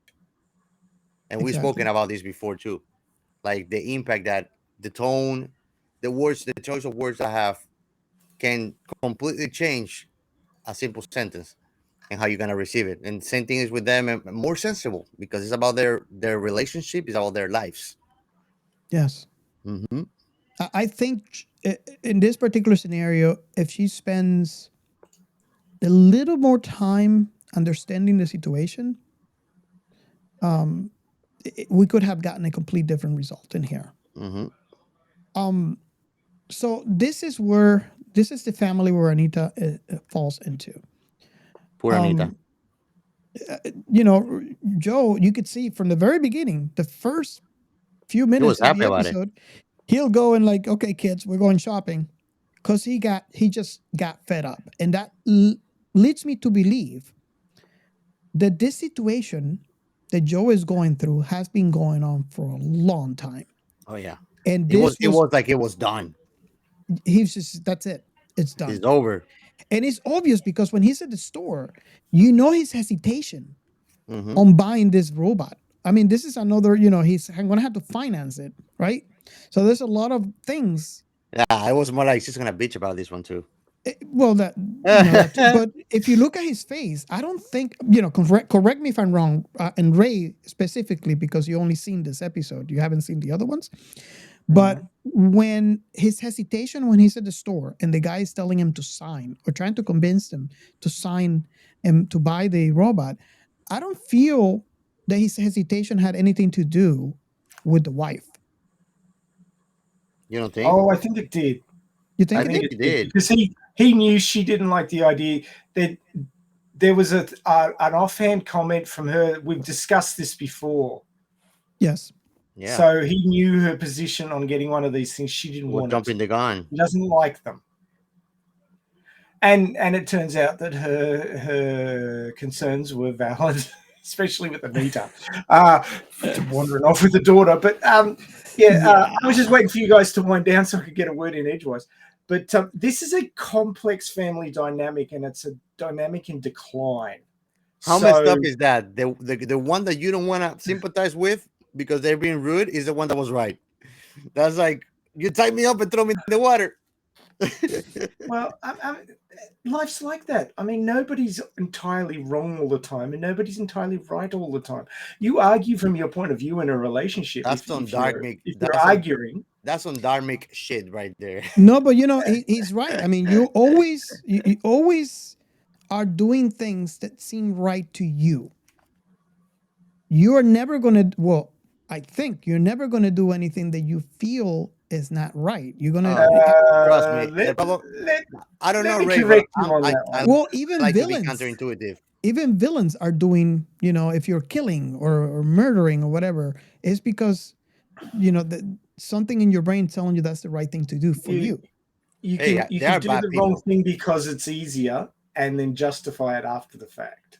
Yes. And that's what a lot of people do. So you don't believe that there are bad people that are it's just easier. So I'm gonna do it. I don't care about the consequences, and I don't have morals. Oh, there's people who just want to watch the world burn, but most people don't. I never said that.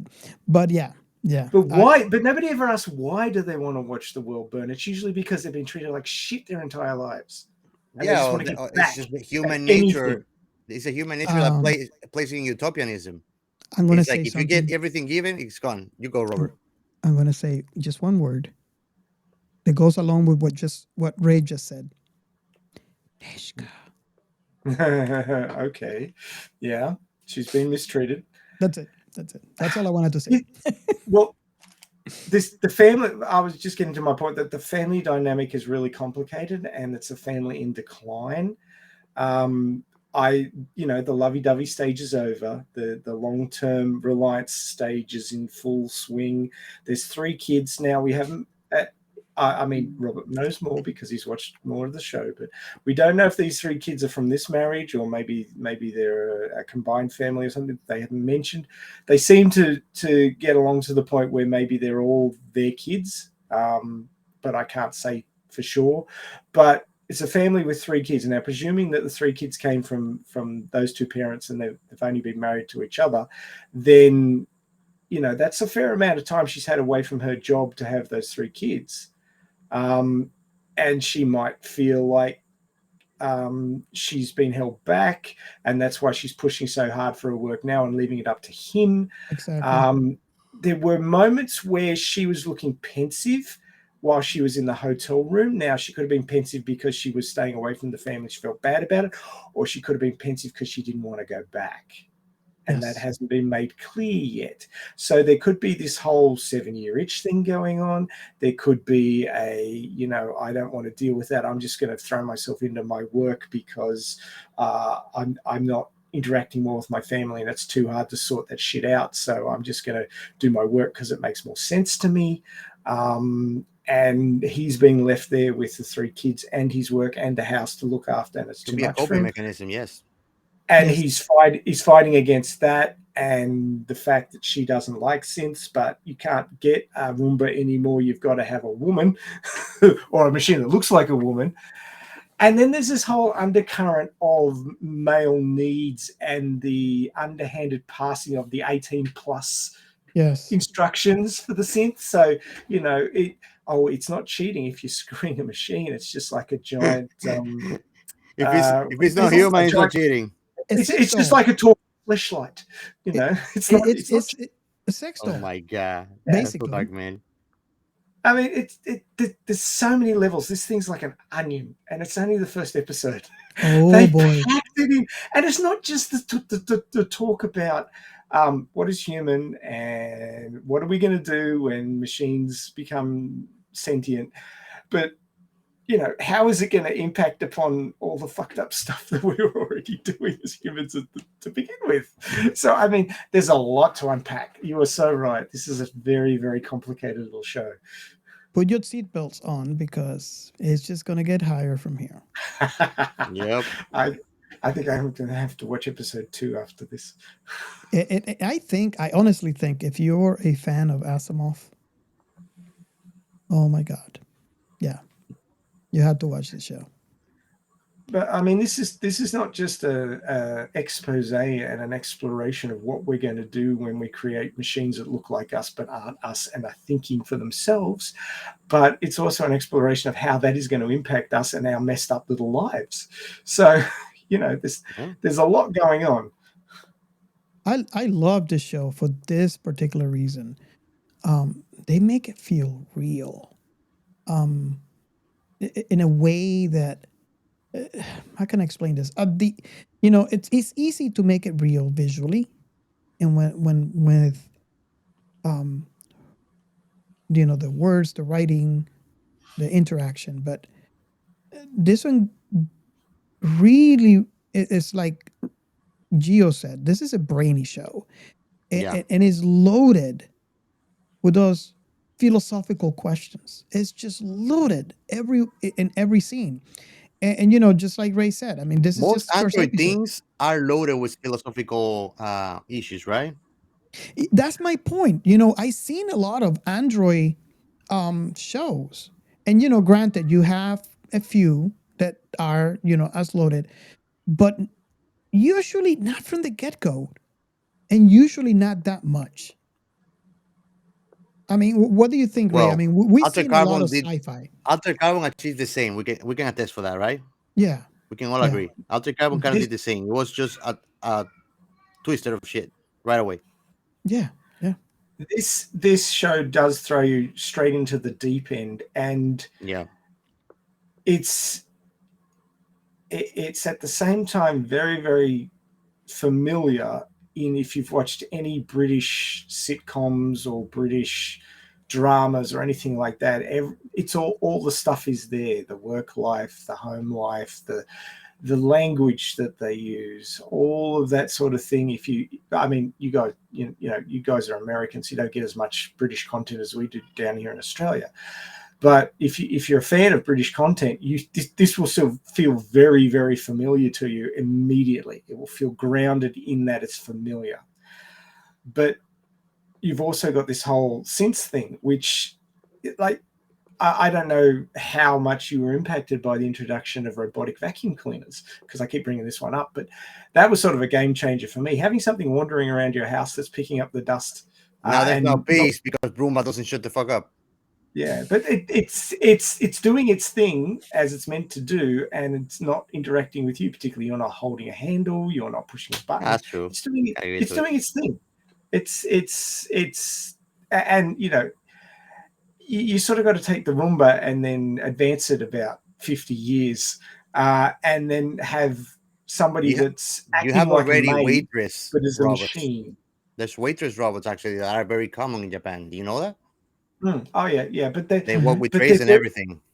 But they're super limited. They fit it in a niche, and they can't get out of that niche. They can't move. Not yet. Right? Yeah. Yeah, but what I'm saying is that this is a mature technology. I mean, mature to the point that it's starting to self-evolve, and that's something we haven't faced as a society yet. Yeah. But you've got the common everyday that feels completely normal. A family that's falling apart, kids growing up, and the rebellious teenagers. That all the tropes are there that feel like people bitch and moan about tropes, but tropes basically tie you to something in that they're immediately understandable, because they're so common. And all these editing programs, they keep underlining things for me, saying, oh, this is cliche, and I'm like, no shit, Sherlock, it's meant to be cliche so people understand what I'm talking about. It's like, oh, you can't use cliches. Why the fuck not? Yeah. Piss off, you stupid. There's a reason they're there. It's just the misuse the reason of they're cliche is because they're immediately graspable and understandable. Yes. So we have the cliche of human existence, but we have this completely unknown thing smushed into the middle of it, and that's these synths, which are basically really advanced Roombas that are wandering around acting like human servants, like you'd be paying somebody to do this job. But you'd be paying somebody to do this job, and they might feel resentment that they have to work in such a lowly position, or there's been a lot of instances where people have been screwing the hired help because their relationships are falling apart, and this is reflected in this. There's the option there, the 18 plus option, where you can get rid of your pent up human desires on the machine, and it's just part of the service. But it's got to be 18 plus because it's sexual. I was reading about biological castration. They're actually engineering that. Biological what? Sorry? Biological castration. All right. So basically, you won't be able to have desire as a human for sex at all. Oh, so basically they're cutting off your libido. Yeah. They're actually engineering something that you injected it. It's like a birth control, something like that, but for men and women. But basically, it's scary because there's not a proven science that once you stop using it, you will get back your libido. If you do something for long enough, your body actually is going to stop producing that. That sounds like a bad idea to me. They've talked about that for sex offenders. Yes. Yeah. As a primary use, but if you're a poor horny bloke and you just want that to go away because you're sick of it, getting in the road of what you're trying to achieve in your life, maybe you want. I've been there. Yeah. Personally, I think that it's part of you, and you shouldn't try and excise it. Well, that's what I'm trying to get to. I don't know. I mean, I hear the arguments, but it sounds like a bad idea. When you start messing up with the biology. I don't know. Well, we mess with our biology all the time. You take painkillers, you're messing with your biology. Yeah. And I mean, think about it. They're trying to go more universal about it, because when you think about most pregnancy prevention methods, they're all engineered around the women, not around men. There's nothing Yeah. that we can use that would Except for help the us. snip. The bag, the little shirt, how we call it, you know. But other than that, we don't have any other method. Sip, sip, you know. But you Yeah. have UDIs, you have birth control, you have also what else? There's something that is like a condom but goes inside. Yeah. I Uh, think. Yeah. I can't remember. there's many prevention methods. So they're trying to engineer something else that they can use for men too. And I mean, I've seen myself in that place, because I mean, when I was married, I didn't want my partner to use birth control. That's a bomb of hormones in their body. So I didn't want that to be the case. That's just like asking, yeah, harm yourself so you don't run the risk of being pregnant, you know? Yeah. As a biologist, I don't necessarily see it that way, but everybody has their own opinions on the subject. Did anybody has asked you if you're a biologist or a doctor? Ooh, get some ice. What? I'm lost. Some ice, please. Some ice. I think I heard him. I think the Captain topic's over there somewhere. Captain Chaos. I wanna change the subject a little bit, and let's talk about Dr. George Milligan. Milligan? Pelican? Milligan. Dr. Milligan. I see this is a different perspective on the relationships in this show between humans and synths. We have Dr. Milligan has this has Odie, this robot for what we said around 5 years. Yeah. He said, I think the comment was, you've had this synth for over 5 years. That's Over a 5 really years. long time. Yeah. It's fritzing. You need to recycle it. Yeah. We could see that, they are right, that this synth is not quite all there. Why I want to bring it up is because we have humans developing relationships with the synths in this way. I mean, Malikan looks at Odie as he would look at a son. And the thing that I find heartbreaking in this it is actually similar to someone, let's say for example, the father has a kid that is suffering from not necessarily dementia but Alzheimer's,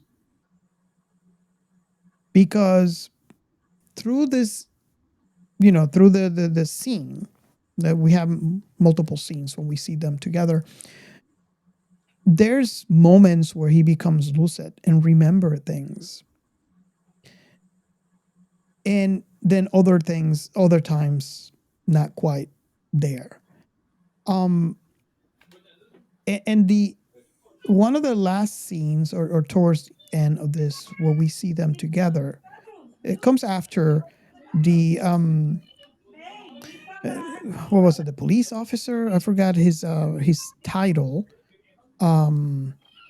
tells him that he needs to get rid of the robot. He needs to recycle it. And that was the Detective Sergeant Drummond.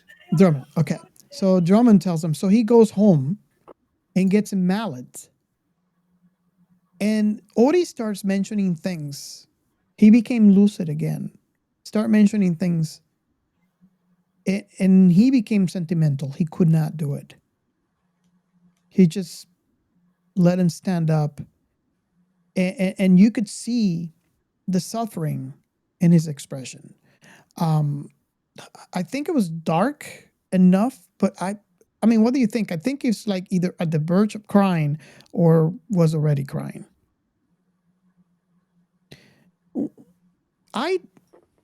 That scene was hard for me. Yeah. Also. It was a very hard scene because we know he's a synth. He's your average synth. He's not,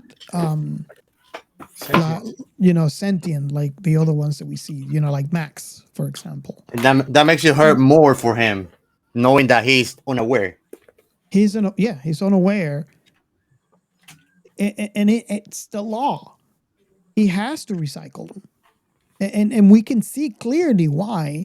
If we rewind back to the reason why he's been ordered to do this at the supermarket. To be honest with you, I felt worse for Batista in Blade Runner 2 when that happened to him than in there. Because he was sentient. Yeah. And he knew what's happening, but he was trying to stay calm till the very last moment that he had to snap. Yeah, but I understand your point, and this is most likely how you would feel for the sentience in the show as well. But I felt especially, how can I put it? I don't feel bad for something that is not afraid for its end because they know that it's just part of the natural process of their existence. But how do you feel about the feelings that are going through Dr. George Milligan? That's what I'm concentrating on. How heartbroken he was, and it's something that he has to do. Well, George knows that because he's a retired artificial intelligence researcher, so he knows that what Odie is. He knows on a logical level, on a conscious level, that he's a synth, but he's got an emotional attachment to him, and also Odie remembers things that he can't anymore because he's had a stroke. So Odie's memories are important to him to remind him what he had with his wife. So it's almost like Odie's an external backup of his old memories that he's lost. And Odie's coming to pieces. Odie's like a child with a degenerative brain condition. And, it's got the whole hallmarks of complete anthropomorphization that he feels like this is his son and his son's dying. But he knows as an artificial intelligence researcher that the laws are in place for a reason, and Odie's becoming dangerous to other people because he's malfunctioning. And he gets there with the hammer and he's about to clock him because he says, well, I can't let you be recycled because you know things that I can't let get out. And he's going to clock him and, just break him down into the little pieces so that information never escapes. And then Odie manages to access the memories that were previously corrupted and starts talking about stuff, and he can't do it because he's linked to his wife, who he can't remember much anymore, is back, and he doesn't want to lose that. So there's all these different levels of, anthropomorphization and off-brain memory backup, and it's so complicated, but it's really well written. I'm really impressed, at least sort of through the first episode, of the writing level in this. I mean, you watch an episode of Star Trek or an episode of Doctor Who, and you get maybe 2 or 3 things to think about. You watch 5 minutes of this show and you get about 40 things to think about.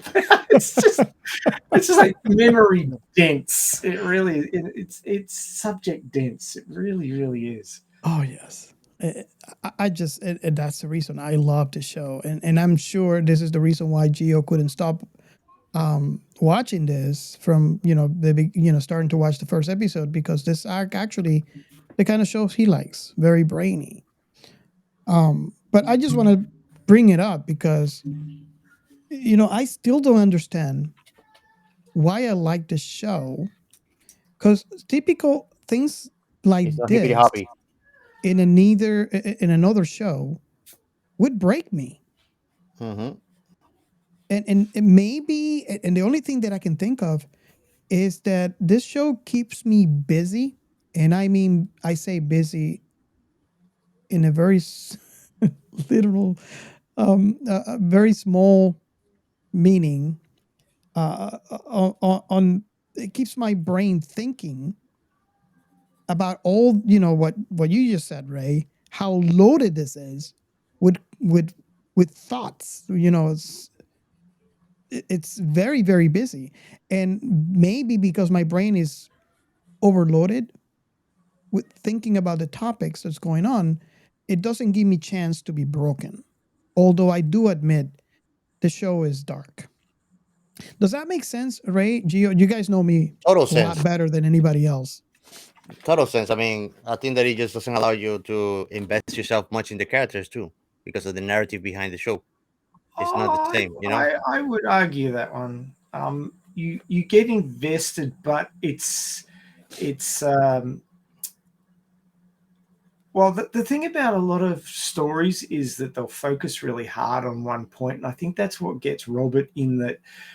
He's got one really sort of dark idea shoved in his face, and he can't deal with it because it's the only thing there, and that's kind of realistic in some ways and unrealistic in others. This show is really quite realistic in that there's so much going on, and it's so organic that you don't feel like you're having the one thing shoved in your face, and that way you don't have to focus on the one thing to the point where it starts to upset you. And I think that's probably more why you can deal with this more than you can deal with other things that have, like a horrible ending shoved in your face, and that's all there is. This is more the death of 1,000 cuts, in that there's so many little bad things going on, and you're just trying to pull it all together in your head that you're not focused on any one thing to the point where it upsets you to the point you can't go on. Yeah, that makes sense. That makes a lot of sense. And I would have to say this is one of the things that the show does good on is that, I mean, on this episode, we've seen so many separate side stories.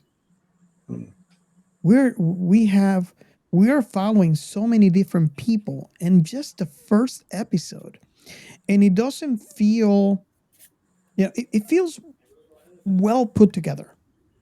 There's a flow between what's happening to this person, person A, and then we switch over to person B, and then switch over to person C, and it just flows.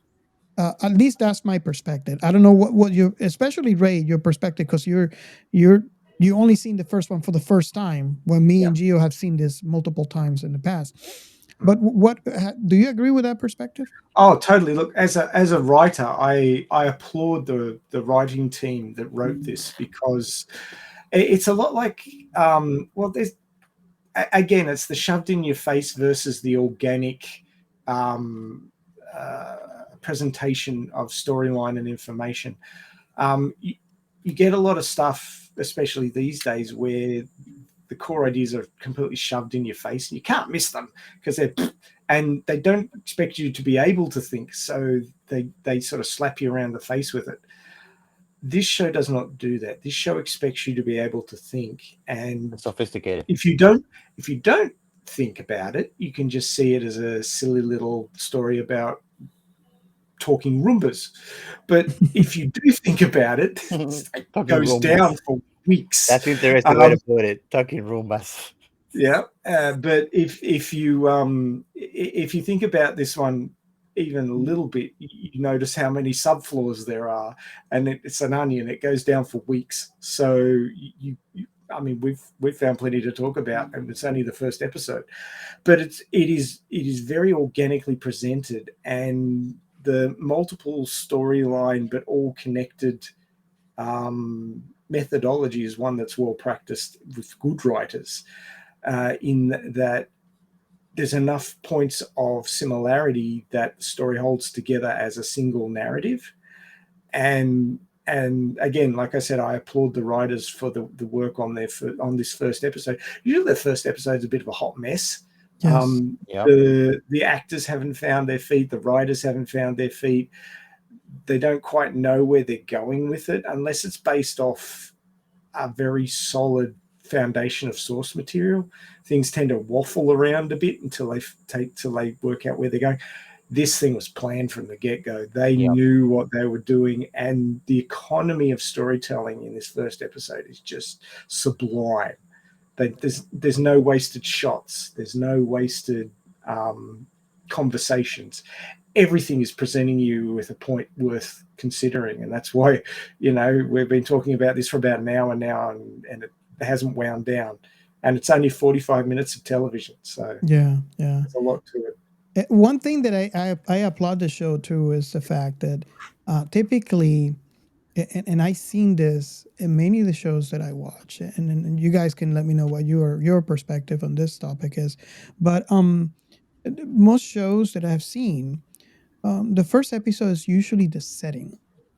This is where the show is going to tell you a little bit about what the show is about. So then when episode 2 comes in, then you understand the story. So they set you, they put you, okay, this is the year, this is the place, these are the people, this is the situation. And then and episode 2, then you get, okay, I seen where some shows spend episode 1 and episode 2 setting you up because maybe the concept is a little too complex to condense into one single episode. Or they think that you can't think, so therefore they spoon feed you. Exactly. And I seen most of the shows that I seen, which I'm not saying is a bad thing. It doesn't bother me.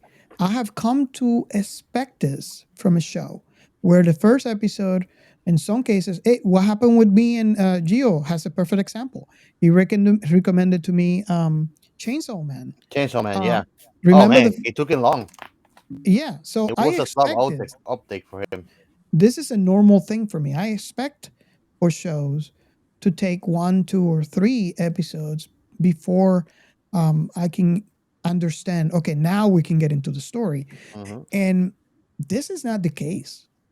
The show Humans, from the very first and let me know what your perspective is. The way that I see it is they set you up as they are telling you the story all at the same time.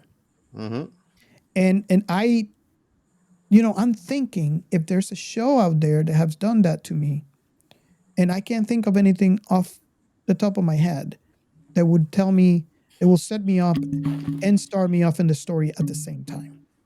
There are few shows that hit the ground running as hard as this. No, but I mean, to set you up from the very get-go. Because I seen shows that it grabbed me from the first episode. Tons of shows. There's a difference between grabbing you from the first episode and hitting the ground running this hard. I mean, I would challenge you to find another first episode of a series that has so many different layers in the first episode.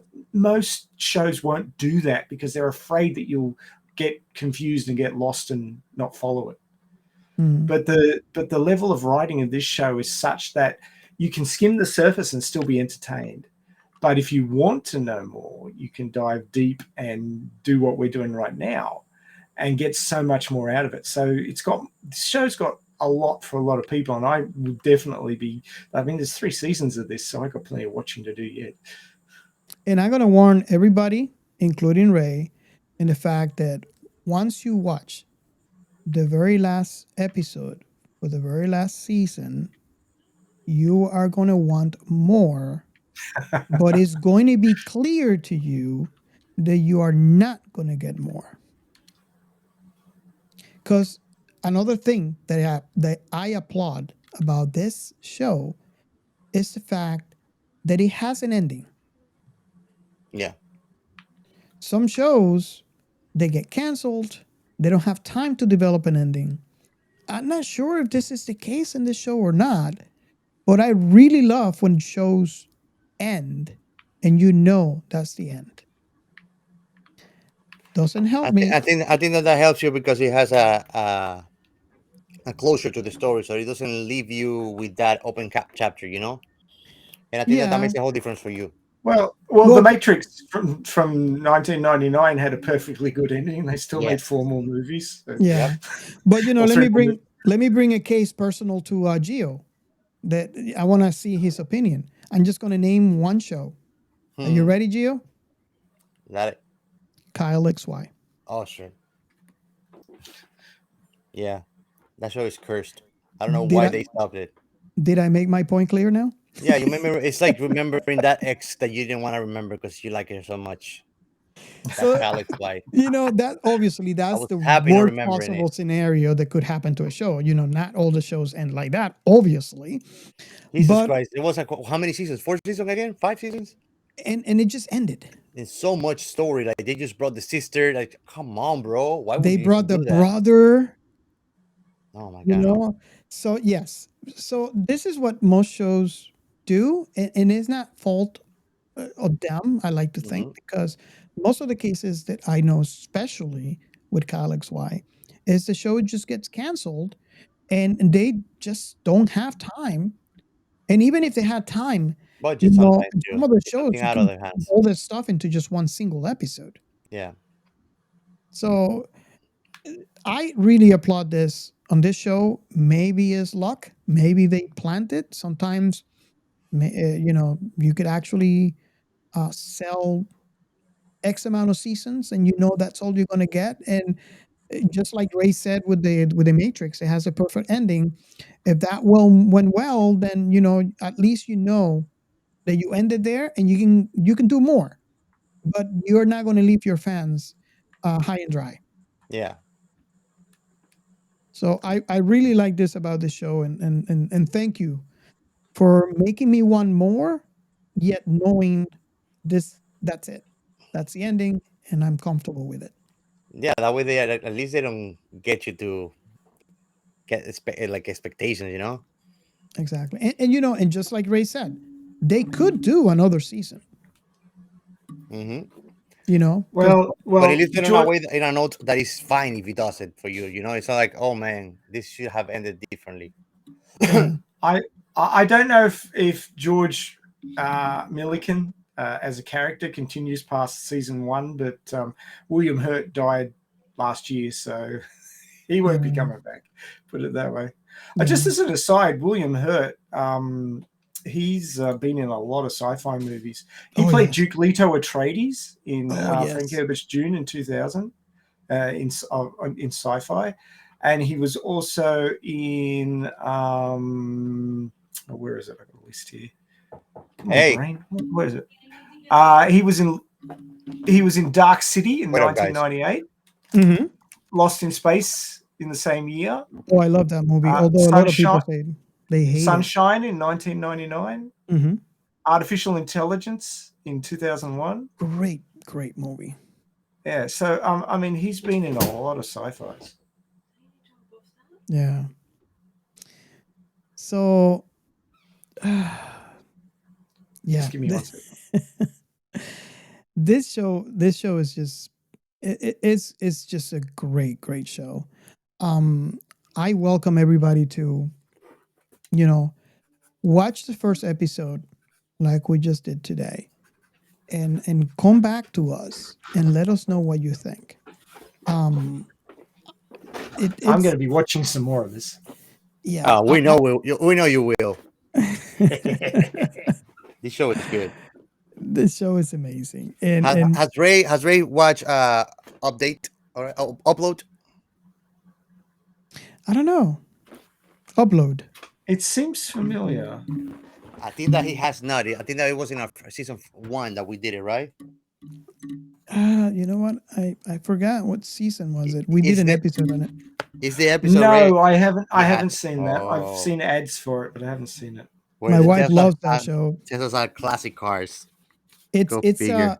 it's a funny show, But thought provoking too. very very dark, funny show. But it just because it's funny, it does not lack philosophical questions. Yes, I think it's loaded with him. Loaded with it. Still, I wonder how the fuck they vaporize your head, and then they can upload it because of that. I cannot get around that shit though. Okay, so we have come to the part of the show where we ask, what are your final thoughts on this episode. You know what? I'm going to start with Ray this time, just because Ray. I've got Just the be- least to say because I have Least only to watched say. one episode. yeah, just Ray is the new person, the newbie in here, and I'm really curious to hear his unaltered comments before he gets contaminated with our comments. Well, I'm unpolluted from the rest of the Ray series, but is I very I will soon unagreeable anyway. rectify that. If you like your sci-fi slathered on quite heavily on the like lots of jam on the toast, if you like lots to think about, you'll love this show. The acting is good. The acting is up to the level of the writing, which is unusual to get both of them at such a high level. So highly recommend it as good sci-fi and very thought-provoking sci-fi. So if you like to think about your sci-fi, this is for you. Give it a shot. Awesome. Gio, what is your final thought?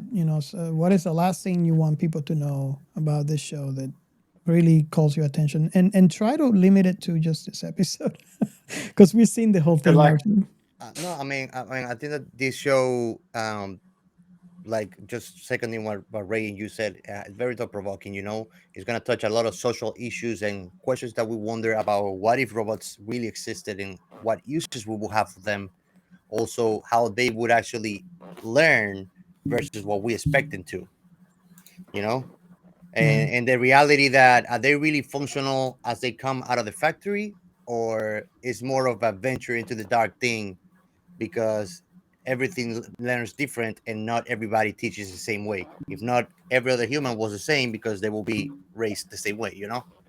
So I would Exactly. think that the same will apply for robots, and it just brings this big enigma of how dark is the future that awaits us. I mean, I don't know if I mentioned to you. I think I did in the previous episode, but we already have actually a fertilized plant that where you can order the babies. So you will have like a surrogate plant that is doing babies, and you don't have to need a woman or a man for it. Mm. Do you know about that? It's actually up and running. So it doesn't involve a woman anymore. It's just an artificial womb, and it's just like the Matrix, just a shitload of babies, one next to the other in X. Does the machine? The name of the machine is it by any chance Duracell?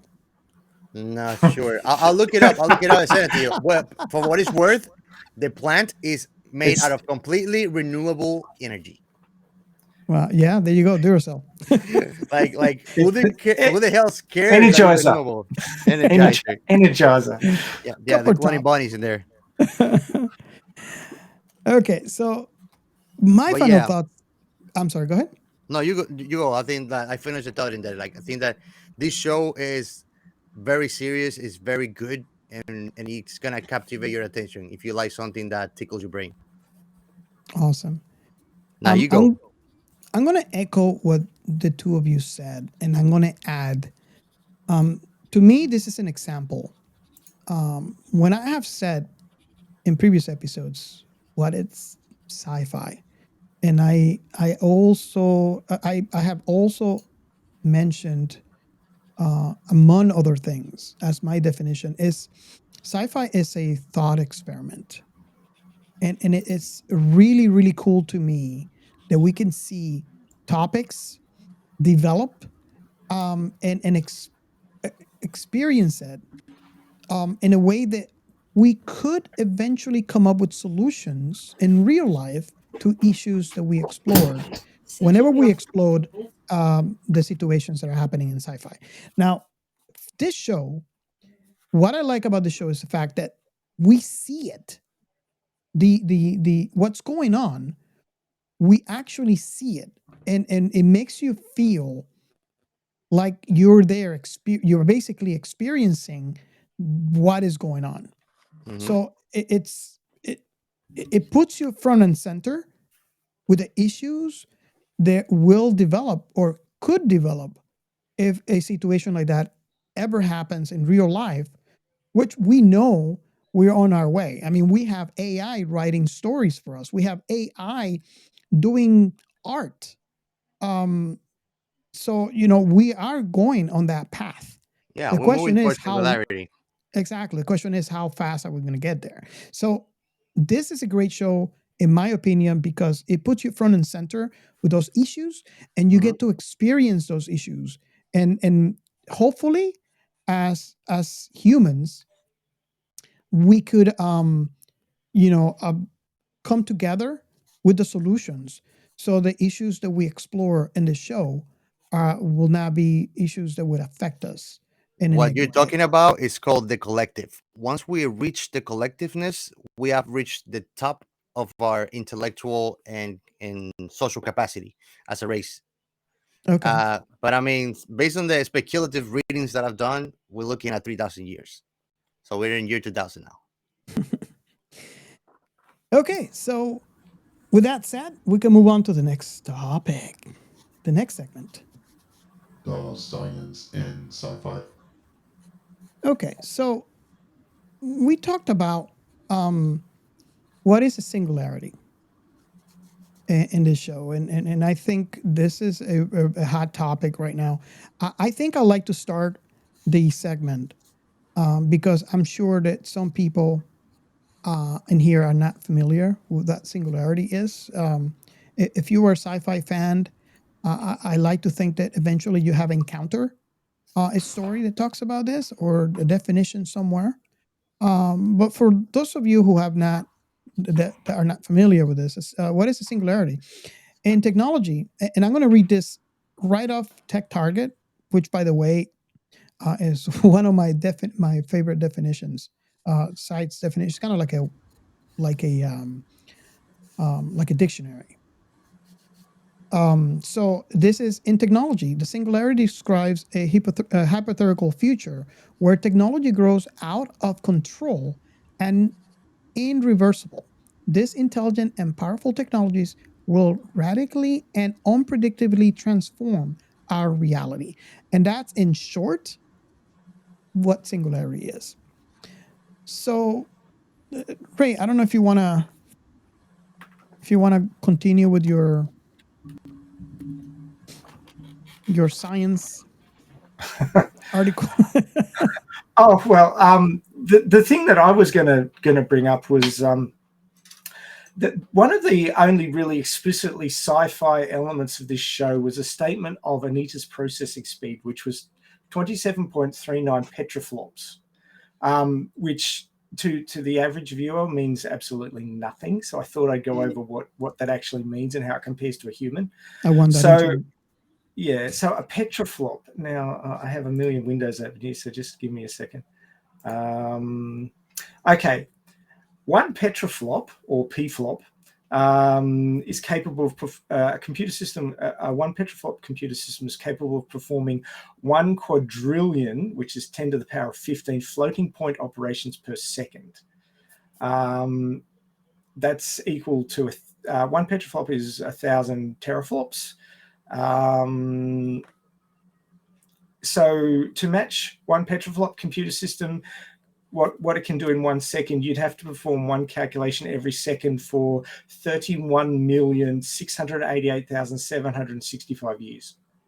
Wow. That's a lot of processing power. Now, the current record holder in November 2022 for supercomputers is USA's Frontier, and it reached 1,102 petaflops. Wow. so Anita was 27.39 petaflops. So she's not as fast as the current fastest supercomputer, but she's still pretty damn fast, way faster than your PC or your phone or anything like that. So the question is, how is a synth using that computing power, running programs, trying to analyze all the information that's coming in? I mean, our current technological level, we can't recreate what the information that eyes can take in. We can take in audio quite easily through microphones, but then it has to be analyzed, and it's in the analyzing that takes a huge amount of processing power to be able to work out what speech is. I mean, we have devices that can understand speech reasonably well now, but not every little part of it. It takes a lot of processing power to understand speech fully, and the thing that the human brain can do that a straight up computer system with a program running in it to try and follow and understand these things like we do, what we can do is we make leaps of logic, and we jump to experiences, and we compare memories and learn things against what we're hearing now, and make instantaneous decisions about what's actually being what the information means that we're taking in. That's kind of how our whole system of perception and concept creation works, really. Comparison. Yeah. But it's stupidly complex, right? Yeah. I mean, you might say, oh, there's these really fancy computers, supercomputers that can do so many calculations per second. Yeah, that's pure mathematics. It doesn't mean anything in the real world, and to understand what the world is giving you and give something back that makes any sense. Yeah, that part of it just doesn't factor into the amount of processing power. And it's not logic; it's nuance and understanding and microsecond immediate comparison. Now, just think about what you're listening to right now for the listeners of the pod. You're listening to a person in Australia speaking into a microphone using a language which is incomplete. It's not a perfect medium for transferring an idea. And yet, if you're of a certain level of intelligence and a certain level of learning and a certain level of experience, you're getting most of what I'm putting out. How are you doing that? Well, the sound that I'm making is being converted digitally, and then it's being recreated into sound in your headphones or your phone speaker, and then you're taking that in as if I was there standing there talking to you, next to you. That in itself is an amazing technology. And we use it every day, and we have been for over 100 years like it's nothing. Then, well, that speaks to our adaptability for starters. And then sound waves are hitting your eardrum and being converted into electrical signals, which are then going into your brain, and your brain is comparing those signals to all the other signals that it's taken in and converting that into language. Your language centers are activating, telling you what those words mean, and then you're forming from your knowledge and experiences a concept of what those words mean into experiences that you've experienced before, and comparing them. And you're doing that in microseconds without thinking about it. It's not something that you're consciously doing. It's something that you're doing natively, naturally, because of the way your brain works. And that's all happening during a conversation, right? It's stupidly complex, and yet we do it every day and don't think about it. And that is why it's really hard to create a sentient machine, because all this stuff happens naturally and normally for a grown adult who's had years of experience and years of training and years of knowledge and years of memories and years of comparative experiences. Bigger database. The human mental database is stupidly complex. Oh yeah. And it's even important to have forgotten some things, believe it or not. Humanity's knowledge is full of holes, and that is part of our experience.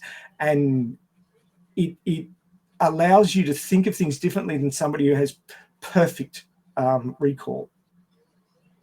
It often causes problems, but it often causes leaps of logic and all sorts of other things that are just part of the human experience and part of the human condition. And it is really, really, really amazing. And we never think about it because we do it naturally every day. So actually recreating that within a computer system, which thinks in ones and zeros and never forgets anything, is really, really hard. So getting to the singularity will be really difficult if we want it to be exactly like human thinking. I think that the singularity is going to be far less like human thinking and far more like, as we would consider, mechanical thinking. machines will start making decisions on their own, but they won't be like human decisions. They will be something different. We don't know exactly what yet because we haven't experienced it. But I can't really see recreating a human mind inside a machine is going to be something that we will easily reach because it is so complex. I think that it will become superior real quick. So we But either if you merge with it or be taken by it. Yeah, but I use sound and speech because obviously a podcast is about talking. But then if you start taking visual information, that's way more complex. Mm-hmm. Yeah. There's way more to it because there's color, there's gradation, there's movement. There's it's levels above, and it's even harder to describe how the brain deals with visual stimulus. I mean, those are all evolutionary traits if you think about it. If you think about, as an aside, just this as an aside, did you know that your brain receives all of its visual data upside down, and because the way your optic nerve works, the information goes into your eye upside down from what it actually is in your work. And I your know brain, it because I have hypermetropy. So I cannot stay on the screen too long because my iris gets tired because of the work it has to do to the light getting all the way back there to reflect it back straight. Hey, Gio, what are you doing in the ceiling, man? In the ceiling? No, that's a Mexican hat. No, what are you doing in the ceiling? You know, I turn off the gravity controls. But the interesting point is that your brain, by the time you're about a year old, your brain automatically corrects for that upside down visual thing, because you might see babies reaching for things and completely missing. It's because they're seeing it upside down. And by the time you're getting towards 1 year old, your brain has already automatically flipped it up the other way, and you never notice. Yeah, and that speaks to the adaptability of the human mind. I wonder if how many mysteries are we to discover yet on the perceptory sensors of a baby, instead of, because we always look at it like they had to look at things like how we see it. But what would it be if we look at how they see it and understand it? Like maybe we'll learn to perceive the world in a different way instead of trying to make them perceive the world how everybody does it from generation to generation. Like kind of letting the system rewrite itself instead of we always constantly writing it off every time that a baby's born, and we are giving them the old ways of teaching. It's like that psychology language also for the machines, or other animals. Well, it would be interesting to see if a self-learning, self-modifying computer system could turn out to be like a human if it's interacting with humans. Would it take on our way of doing things because it's in our environment, or would it completely become something completely different we can't understand? I would think that being created by humans, he'll be able to communicate with it. But if it's self-learning and it's not using something derived by human, more logical, that all that whole enigma is gonna be, they're gonna kill us because it's a logical thing to do, or they're gonna save us because we are the creators, with the robots. So the same thing goes for that, like it all will depend on what kind of consciousness would have a singular a machine that is sentient. I mean, we humans ourselves know that the logical thing is to kill us all because we are destroying this earth at the beginning of time. Yeah. Cool. Okay. So, guys, thank you so much for coming for this episode. We really hope that you enjoyed this one.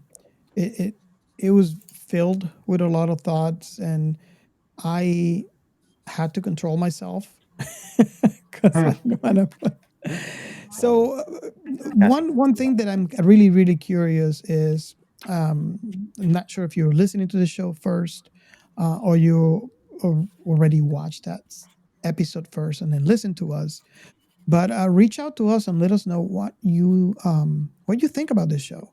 If you agree with the thoughts that that we have expressed in this episode, and if you like or dislike the show, let us know. Reach out to us on Twitter. Join our Discord. You can call the hotline and just let us know what you think. Again, thank you so much for coming. It is amazing that you guys are with us every week, and we really, really, really appreciate it from the bottom of our hearts that you have made us your show. Even I that don't have one. Thank you so much for being here, and we hope to see you Next time. in next episode. Thank you. See you then.